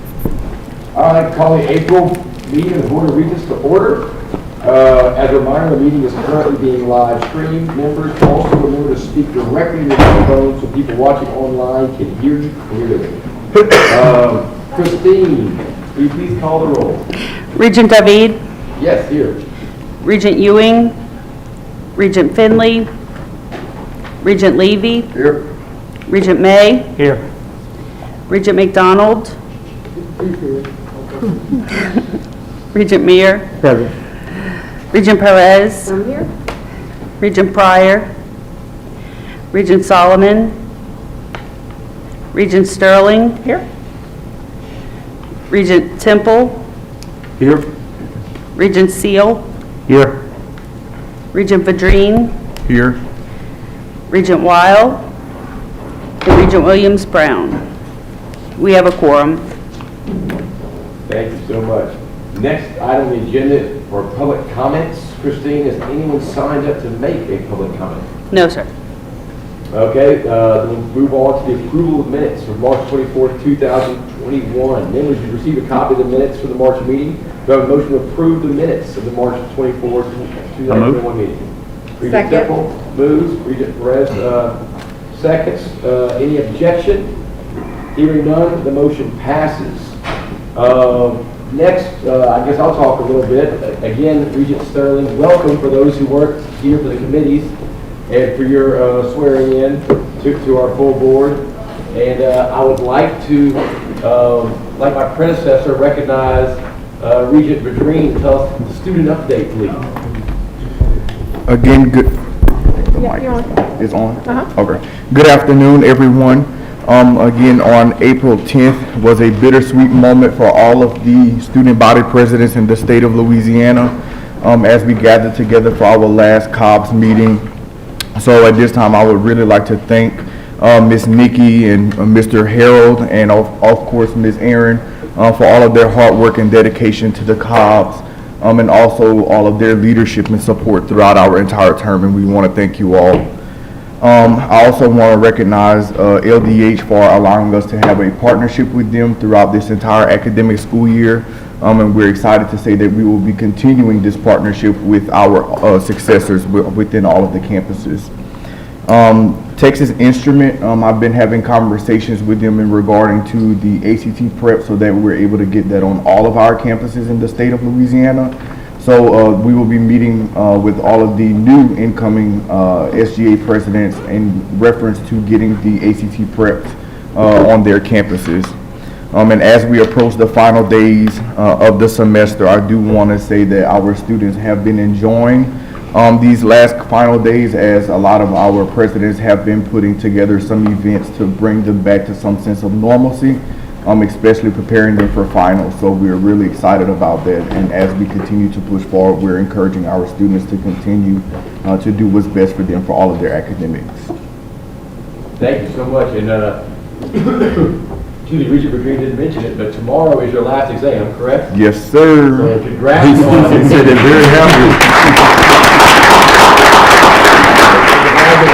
Yes, sir. Graduating and starting graduate school in the fall? That's correct. I'll be starting my MPA program at LSU and law school part-time, and then afterwards executive PhD in public policy at Southern. Wow, that's amazing, Cameron. Thank you so much. Thank you. And again, Regent Sterling and also Regent Williams Brown, thank you all for being here. It's nice to have us all together in person. I know this is both y'all's first in-person meeting, and it's been about a year for the rest of us. Members, last year about this time, we recognized Dr. Virgil Orr of Ruston and his wife on 75 years of marriage and many decades of good deeds, including time as the Dean of College of Engineering and Science and later Vice President of Academic Affairs at Louisiana Tech University, and as a member of the Louisiana State House of Representatives. Dr. Orr was also very instrumental in helping Regents to set up the 8G Trust Fund by enlisting qualified reviewers for faculty research proposals. Earlier this week, sadly, Dr. Orr passed away, and his funeral services are today. And in fact, Regent Ewing is in attendance, sending our condolences.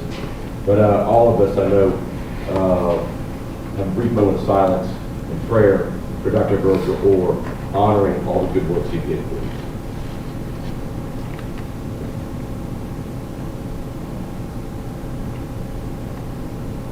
Thank you, members, I appreciate that. I would be remiss if I didn't start by acknowledging that this is our first in-person meeting. We talked about that a little bit, where we were a policy and coordinating board full of robust personalities and experiences. I loved talking and bouncing things off y'all at lunch and just learning about your personal experiences. It's the last time we got together. I think we do our best work when we're here in person. We can hear these speakers speak to us in person and receive that. Hopefully we continue to do that helpfully. So welcome back. I like this change. We do have a new member of the Regents Executive Committee in Regent May. Thank you so much for agreeing to join us. We're excited to have his leadership and experience as the CEO of Entergy Louisiana, adding him to our leadership team.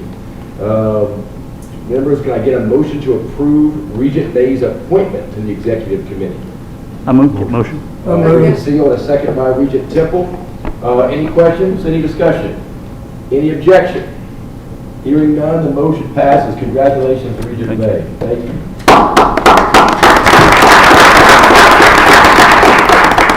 Is Victor, all right, we got Victor here. So now we can, we're going to actually swear you in. You can go on down there, Regent May. Victor, what's your hourly rate? I did it earlier. What's your hourly rate?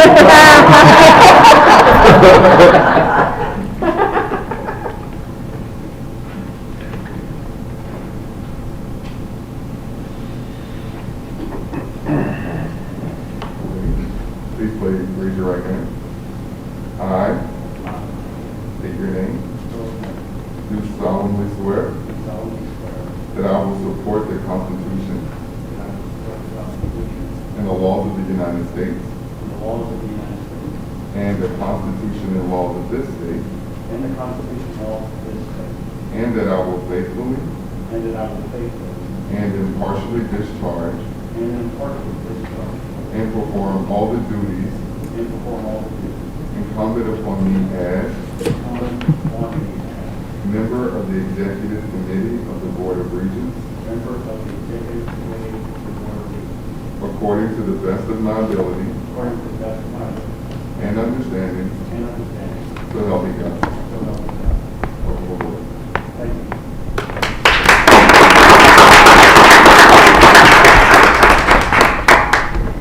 Congratulations, Regent May. I'm going to transition now and talk a little bit about our Title IX update. As we discussed in our last meeting, as a policy board, constitutionally, we have limits in what we can do, working with our systems and our universities. With the current issues we have with Title IX and LSU and other schools. And so what we did was we issued a letter and asking them to send us information. And as you heard in the legislative update this morning, there are several bills moving through the process of the legislature focused on this issue, and specifically the need to marry strong policy with accountability, training, and transparency. Each bill has a heightened role spelled out to the Board of Regents, empowering us to do more, or asking us to do more, to ensure that our colleges are safe campuses for everybody. As you know, we sent a request for information to all the management boards, board chairs, and system presidents, seeking their response to a list of very specific questions regarding compliance with Title IX, the Clery Act, and the Uniform Policy on Sexual Assault Compliance, which were all due by April 9th. Everyone complied with our request. They sent us all this information timely. We received almost 500 pages in response. And while the information is undergoing a thorough analysis, you have in your folders a summary of the initial findings, these manila folders in front of you. All systems have shared their policies, system or campus sexual assault prevention and awareness programs, campus Title IX office locations and staffing, and campus points of contact for reporting sexual harassment and assault. Each campus reports having 2 or more confidential advisors as required. 9 campuses report that they do not currently have active signed MOU with local law enforcement. All 9 report that they are re-engaged in getting signed MOUs as we speak. And we have a list of those 9 in that book. 1 campus reports not having a task force to address sexual misconduct as required. The campus is currently identifying initial members to serve in that task force. That's the health center in New Orleans. Several campuses report the need to re-engage their task forces due to staff turnovers or COVID-19 campus impact. All campuses have shared lists of support services they provide to sexual assault complainants. as reported by the system. Looking ahead, Regents is continuing our internal review of this data information, along with the planned training opportunities ahead, and we'll be providing information to the legislature and others as needed. It's Regents' goal to use this comprehensive review to strengthen the policy environment at our colleges and universities in Louisiana, while we recognize the need for a combination of robust education and prevention efforts with sound policy implementation, enforcement, and accountability. Educating students in a safe learning environment is clearly our top priority. And one more, I guess, Kim, do you have anything to add to that before I move on the Title IX? Thank you, Mr. Chairman. Members, as our chair has stated, we are actively engaged in the analysis of the information, certainly serving as a resource to the legislature, and certainly engaging with our systems and campuses. You will see that Regents is being asked, for example, to ensure that management boards and the Board of Regents members receive Title IX training, so that when we have up the ladder reporting, that we are looking at information and aware of what the requirements are. There are a couple of bills that require individuals who fail to report Title IX issues or file false information that they would be terminated. And there is a lot of, as was mentioned, training and accountability in the legislation. So we've heard from some very courageous students who shared their stories. We certainly have heard the legislature very clearly. They expect us to engage and do more and ensure that students are safe.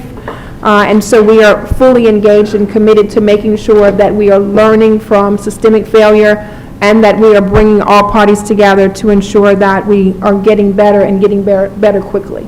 Thank you, Mr. Chair. And thank you, Commissioner Reed. And I think our letter was, the legislature received our letter as well, and they've appreciated us having this information to share with them as well. And I'd be remiss if I didn't mention that Commissioner Reed, I think, has testified at least twice in hearings on these issues, and has been to many more hearings on these issues, and has really represented us well. And it's moving this thing forward. That's what we need. We need to do better on all facets.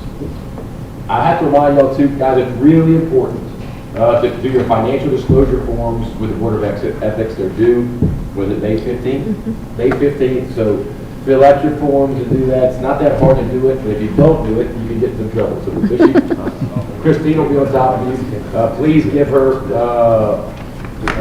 confirmation that you did it by May 7th, so she won't be hounding you so much. All right. Let's see. Chandler, you're going to be here for our June meeting, right? Yes, sir. We'll get to applaud you again. And congratulations on you moving forward. Next, our master plan, improving affordability. Our master plan spotlight members. Every month we take a deep dive into the strategies and objectives Regents has identified to get us to our master plan goal of doubling the number of credentials in our state by 2030. This month our focus is on improving affordability, as we discussed earlier. And I'm going to turn this over to Commissioner Reed, but I know Regent Sterling, you're new here, we talked about it a couple weeks ago. If y'all haven't looked at it again, go look at our master plan and the updates and some of the dashboard tools we have on our website. So it's really neat to see where we are, and it gives us the metrics to measure how we are, how we're doing in achieving our goal. Moving forward. We're already in 2021, so here it comes. Go ahead, Commissioner Reed. Thank you so much. I'm sorry that Regent Ewing isn't here today because he's been such the cheerleader for the question of affordability, but I know that he will get caught up on this. So thank you, Mr. Chairman. You know, you've heard us talk so much about our master plan, adopted in 2019, focused on more than doubling the number of credentials in our state, and we know that if students can't afford it, they can't achieve it. When we think about affordability right now in Louisiana, we certainly think about our GO grant, and excited that the governor's executive budget proposes an $11 million increase in need-based aid at a time when people really need that support. You heard Dr. Sullivan talking about the Murphy J. Foster Promise Program, an adult financial aid program that will help our state, Louisiana, where 1.1 million working adults have a high school diploma or less as their highest credential pre-COVID. So how do we support adult financial aid in a robust way? And certainly, we know that you heard us talk about, and thank you for your support of dual enrollment, because we know when students go to college and high school, it's more affordable, and they continue on a pathway early.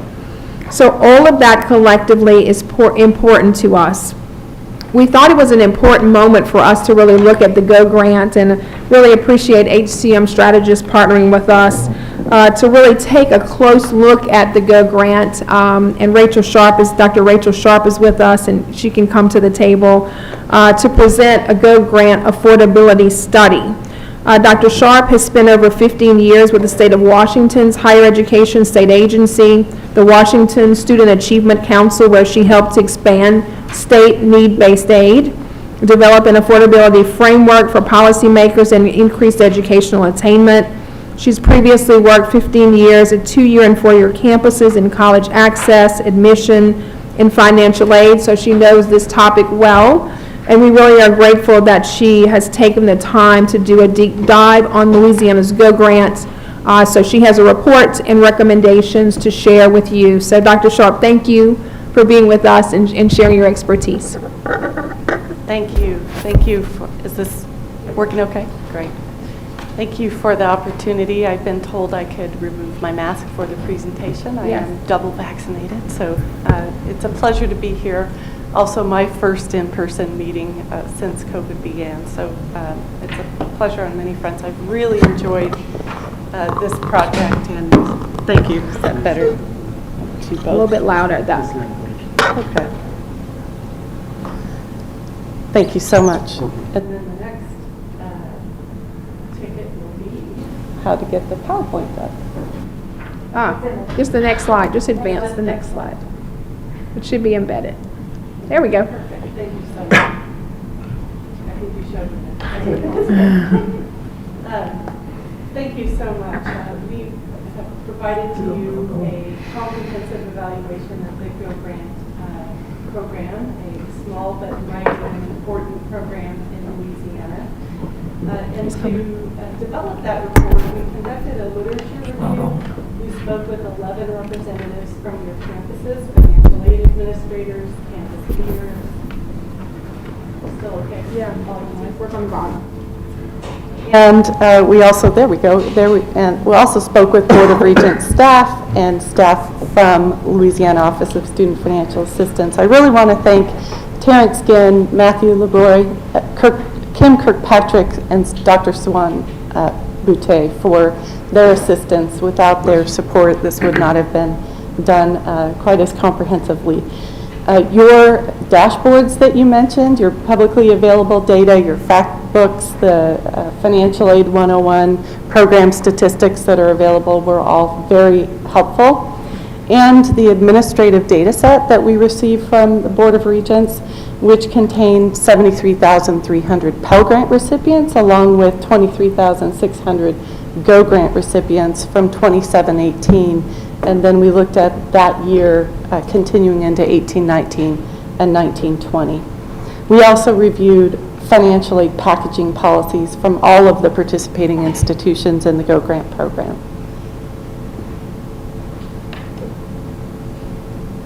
You mentioned Louisiana Prospers, your report that is so critical in terms of context for affordability.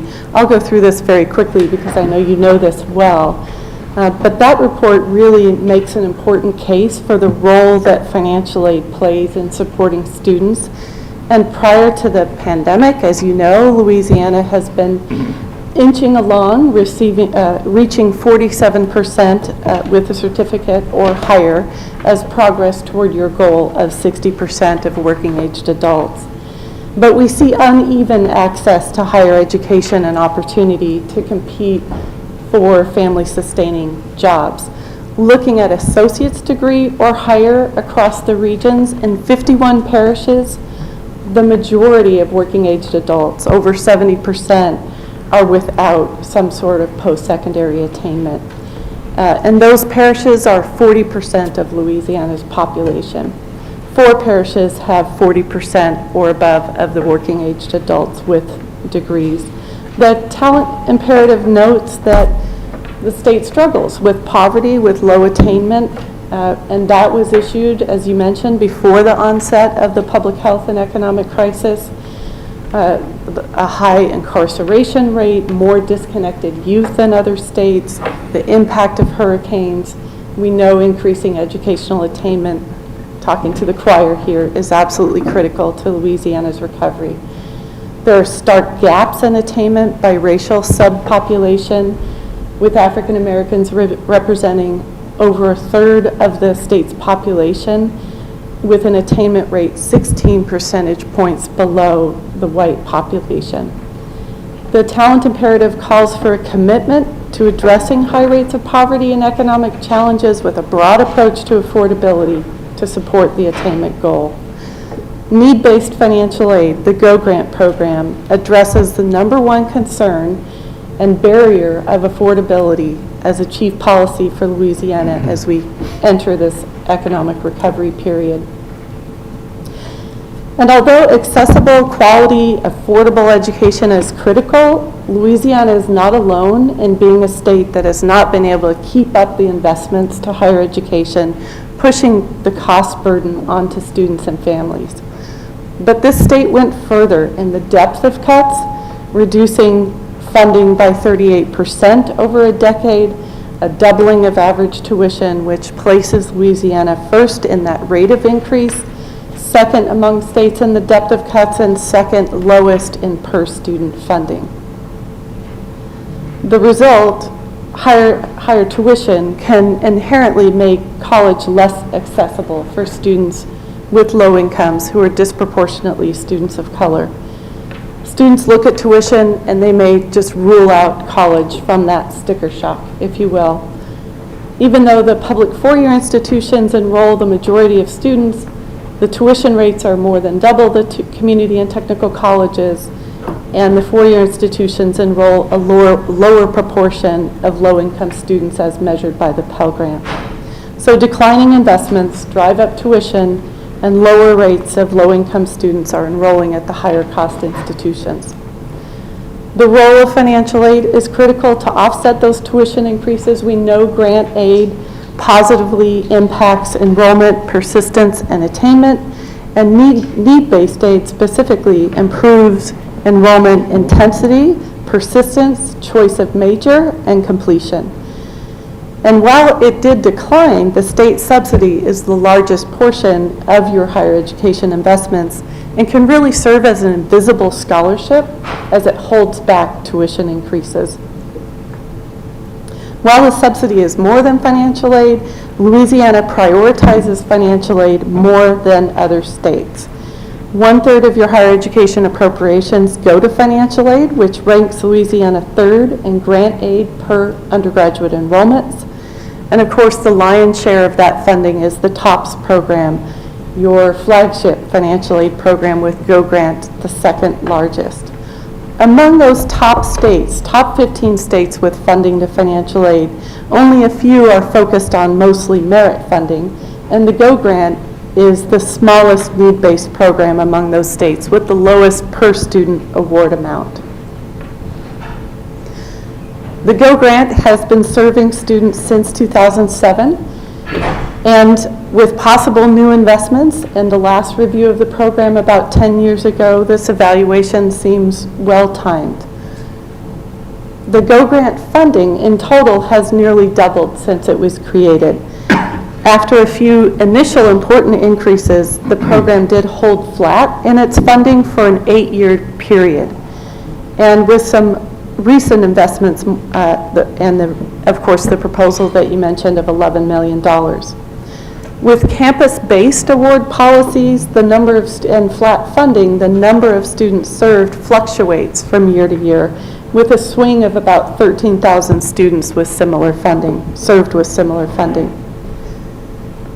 And while TOPS is designed to cover tuition, the GO Grant offers a supplement to the federal Pell Grant program for Louisiana residents with a priority to adult learners. The program has many strengths, including flexibility for institutions to adjust the targets and policies within state requirements. The consistency of funding of the program has been a strength, the focus on adult learners, and the fact that it serves a diverse population with the average age of 26 and 49% of students are African American. In our data file, the majority of Go Grant students attend four-year institutions, and 61% are continuing from a prior year. As you might expect, a higher proportion in the four-year colleges are continuing, 65%, versus 49% in the community and technical colleges, where students might be pursuing shorter-term programs or stopping out, which is affirmed by a higher portion of readmitted students after a break in enrollment attending community colleges. Higher grant awards are associated with improved persistence, and we found that in our data file. 3 in 5 of Go Grant students are first time, and among those first time students, half remained enrolled, 54% in the third year. Go Grant students that were first time students persisted at 6 percentage points higher than the Pell Grant students that did not receive the Go Grant.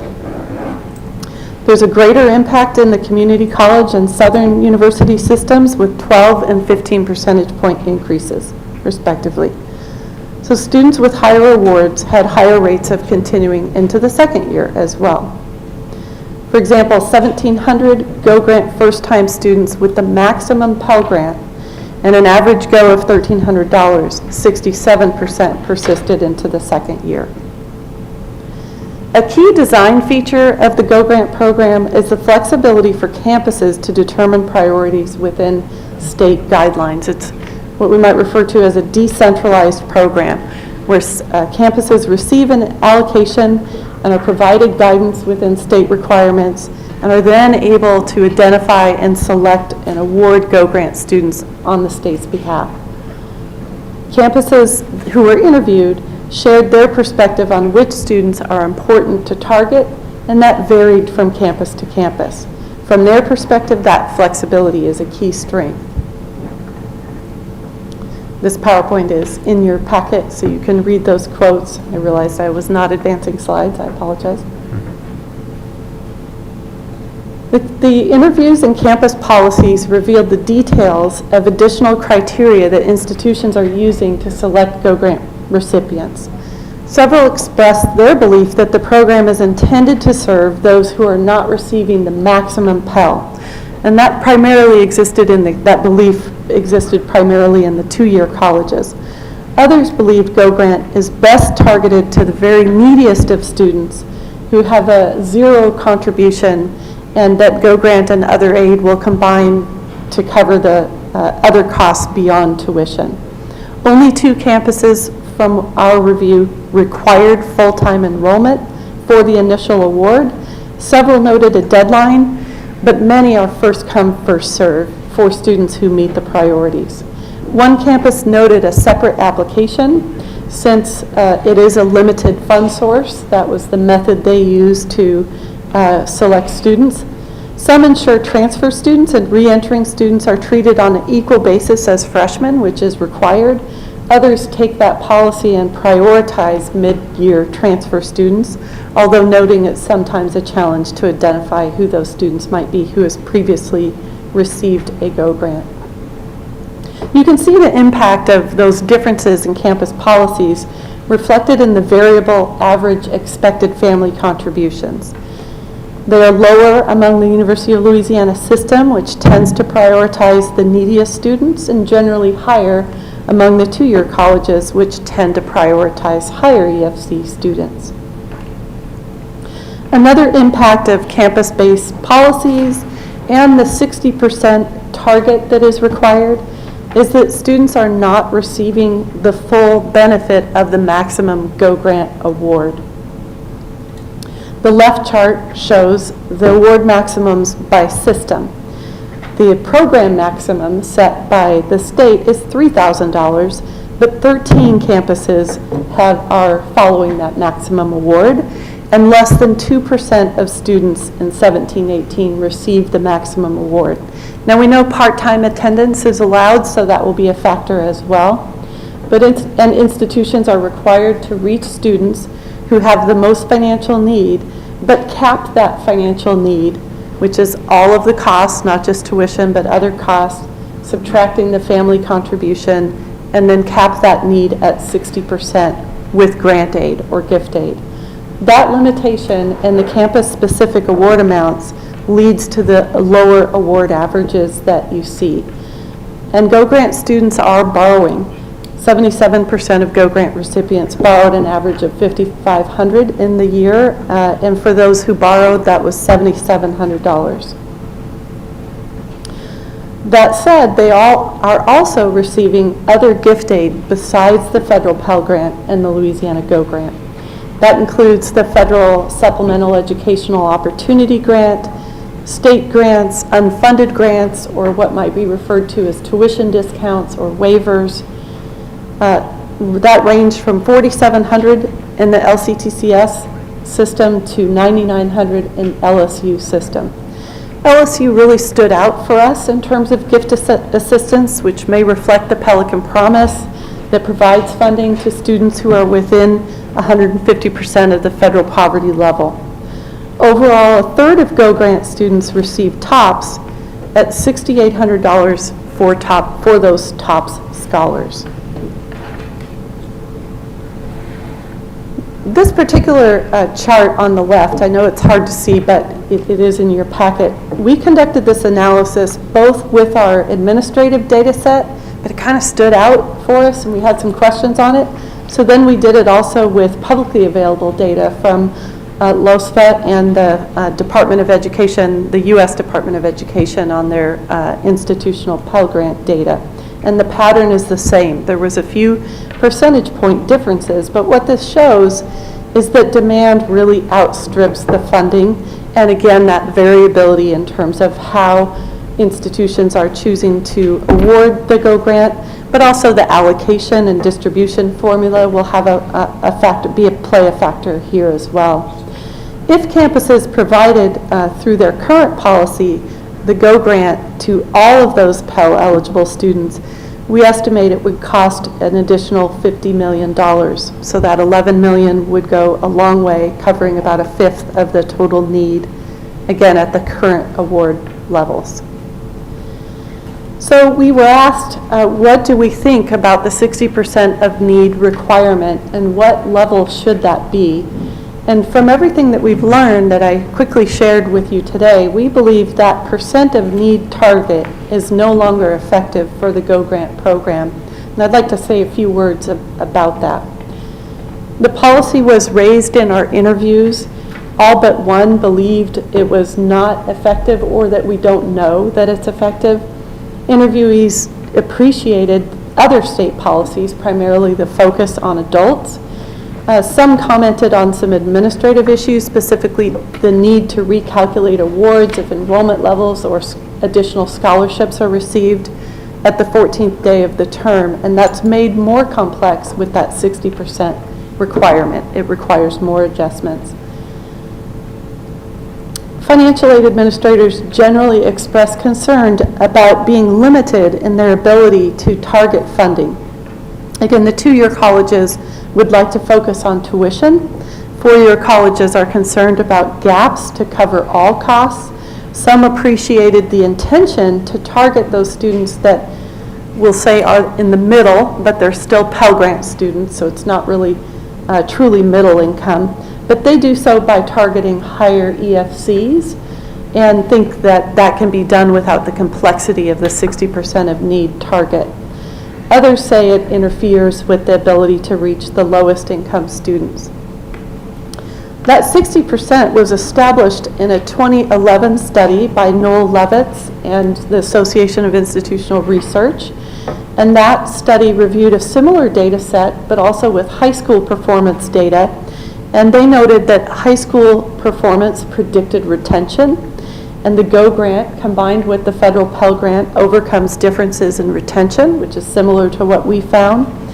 And they specifically found the level of need met with gift aid is associated with retention. Ultimately, the award maximum was increased and the 60% cap was established. The Board of Regents reviewed aid programs about 6 years ago, and noted that previous policy change was important to stretch dollars to more students, but there are still gaps remaining. With the increasing costs since 2011 without corresponding increases in the Go Grant program, the 60% now is actually rarely met. In fact, among the 2% of students that receive the maximum award, their average percent of need was 40%. The 60% was established based on data that increased gift aid is associated with increased retention and an assumption that it would be consistently applied. And yet there's so much variation across campuses. We find over time the variation in policies, the reduced awards, and the impact on administration makes this one-size-fits-all percent of need ineffective. It could also be seen as somewhat punitive to students who are both meritorious and financially needy, and perhaps act as a disincentive for institutions to offer their institutional aid or other discretionary grants to Go Grant students. So our recommendation would be to remove the target and allow campuses to increase awards based on their priorities. That, combined with some improved program awareness and communication, we think would allow for a more streamlined, more flexible, more efficient, and more student-centered program. Louisiana serves as a model, as you know, in increasing FAFSA filing through both your policy and your strong implementation through coordinated and consistent outreach throughout the state. And the TOPS program is well-known and well understood, and the Go Grant could really take a page out of the TOPS playbook in terms of awareness and outreach. The Go Grant can be unpredictable and perhaps untimely, and therefore unlikely to impact decision-making for some students. We think Louisiana could perhaps leverage some more return on your financial aid investment with earlier information about Go Grant to help students decide whether to attend, where to attend, and what the key steps are to get there. For adults, you might consider linking the Go Grant to other public benefit programs to expand awareness at a minimum, but even maybe consider offering a small guarantee and coordinate the program and leverage other additional federal funding. What? I didn't hear what you said, a small... A guarantee, a small award, say $500, so that there is acknowledgement that that will be there for the recipient. So in summary, Go Grant is a critical program. It's providing support for low-income students, providing access to one of 38 public or private institutions, the coordination with the federal Pell Grant program, the flexibility for campuses are strong elements of its design. Most campuses achieve the objective of ensuring students are not over-awarded through their own award policies. Policies and procedures, there are a few policies and procedures causing some barriers or delays for students. And we know the program reduces the net cost to price-sensitive students. And you could, again, improve predictability through some policy adjustments and expanding awareness. Just this morning, the White House proposed free community college and increasing the federal Pell Grant by $1,400, student success funding, funding for reduced tuition at HBCUs, and that proposal has a long way to go, but it will be interesting to think about the Go Grant in the context of those changes as well. Thank you. Thank you so much, Dr. Sharp. I appreciate it. Just a couple of points, and then certainly happy to answer any questions or have Dr. Sharp answer any questions you may have. When we, and I was here at the time when the Board of Regents did a study around the 60%, our goal was to try to maximize the limited dollars we had and to understand what was the best dollar amount to get high retention. We knew that we wanted to ask, as we did in November of last year, the governor to consider increasing TOPS and GO at the same dollar amount, which would be an enormous opportunity for us. Normally, we get maybe $1 million in GO, maybe nothing, maybe $2 million, but we've never in the history of the program seen an $11 million infusion in need-based aid.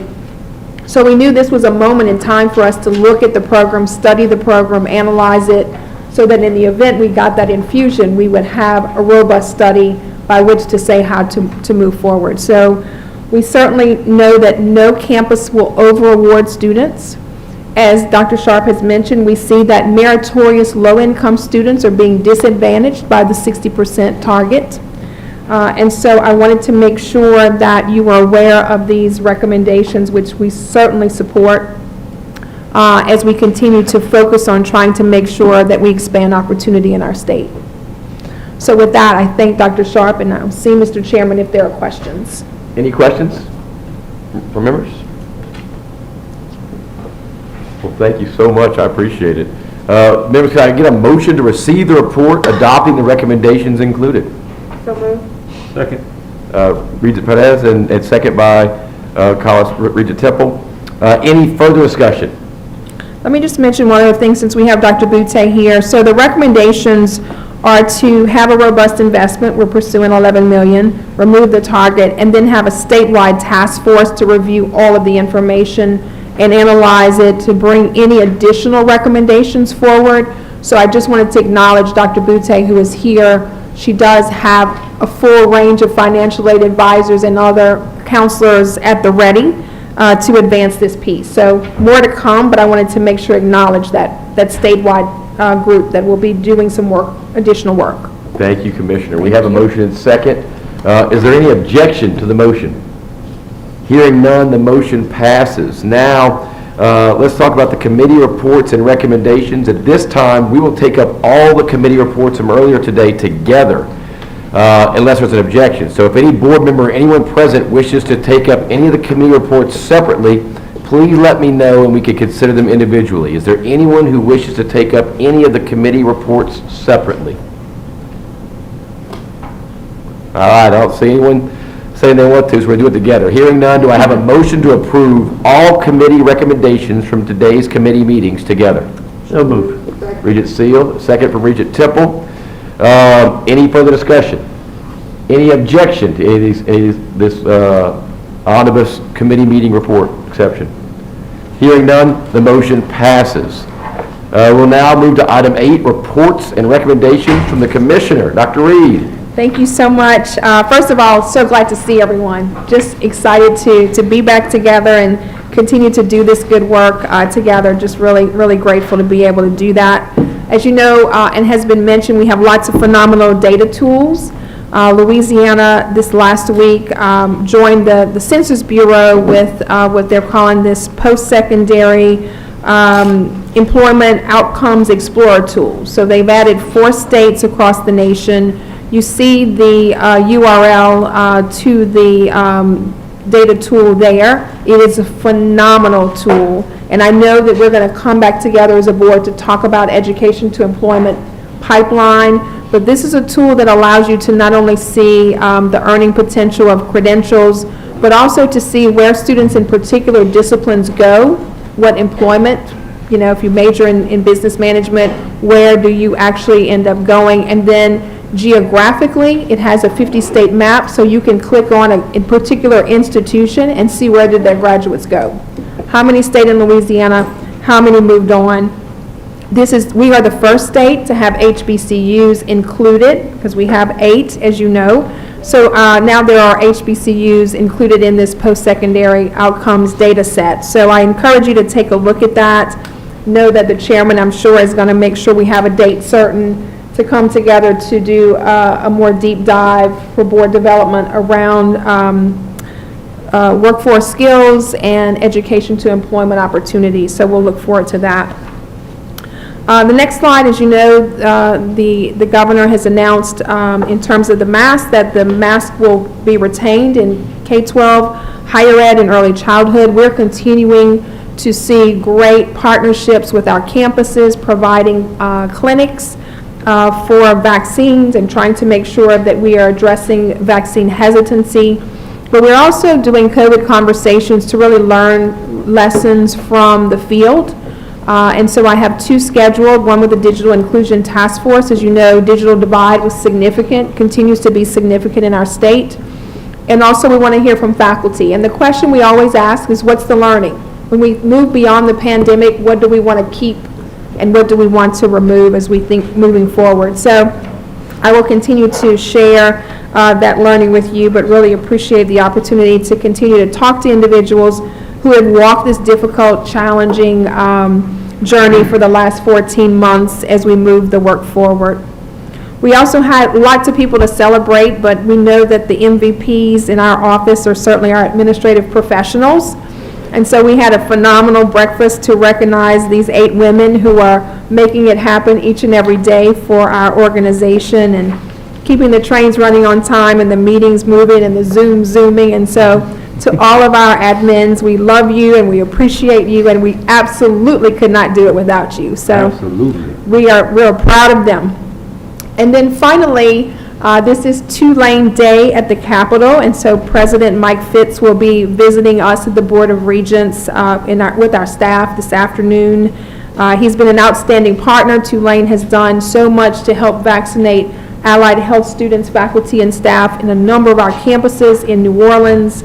And so certainly they've been a model for us also in some of the Title IX work and some of the success that they have in that as well. So we'll look forward to seeing him this afternoon and hearing more about the great things happening at Tulane.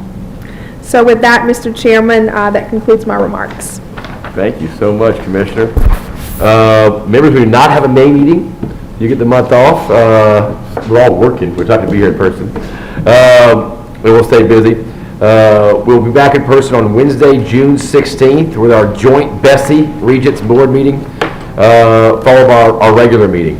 In the meantime, we'll keep you updated via email on our progress at the Capitol.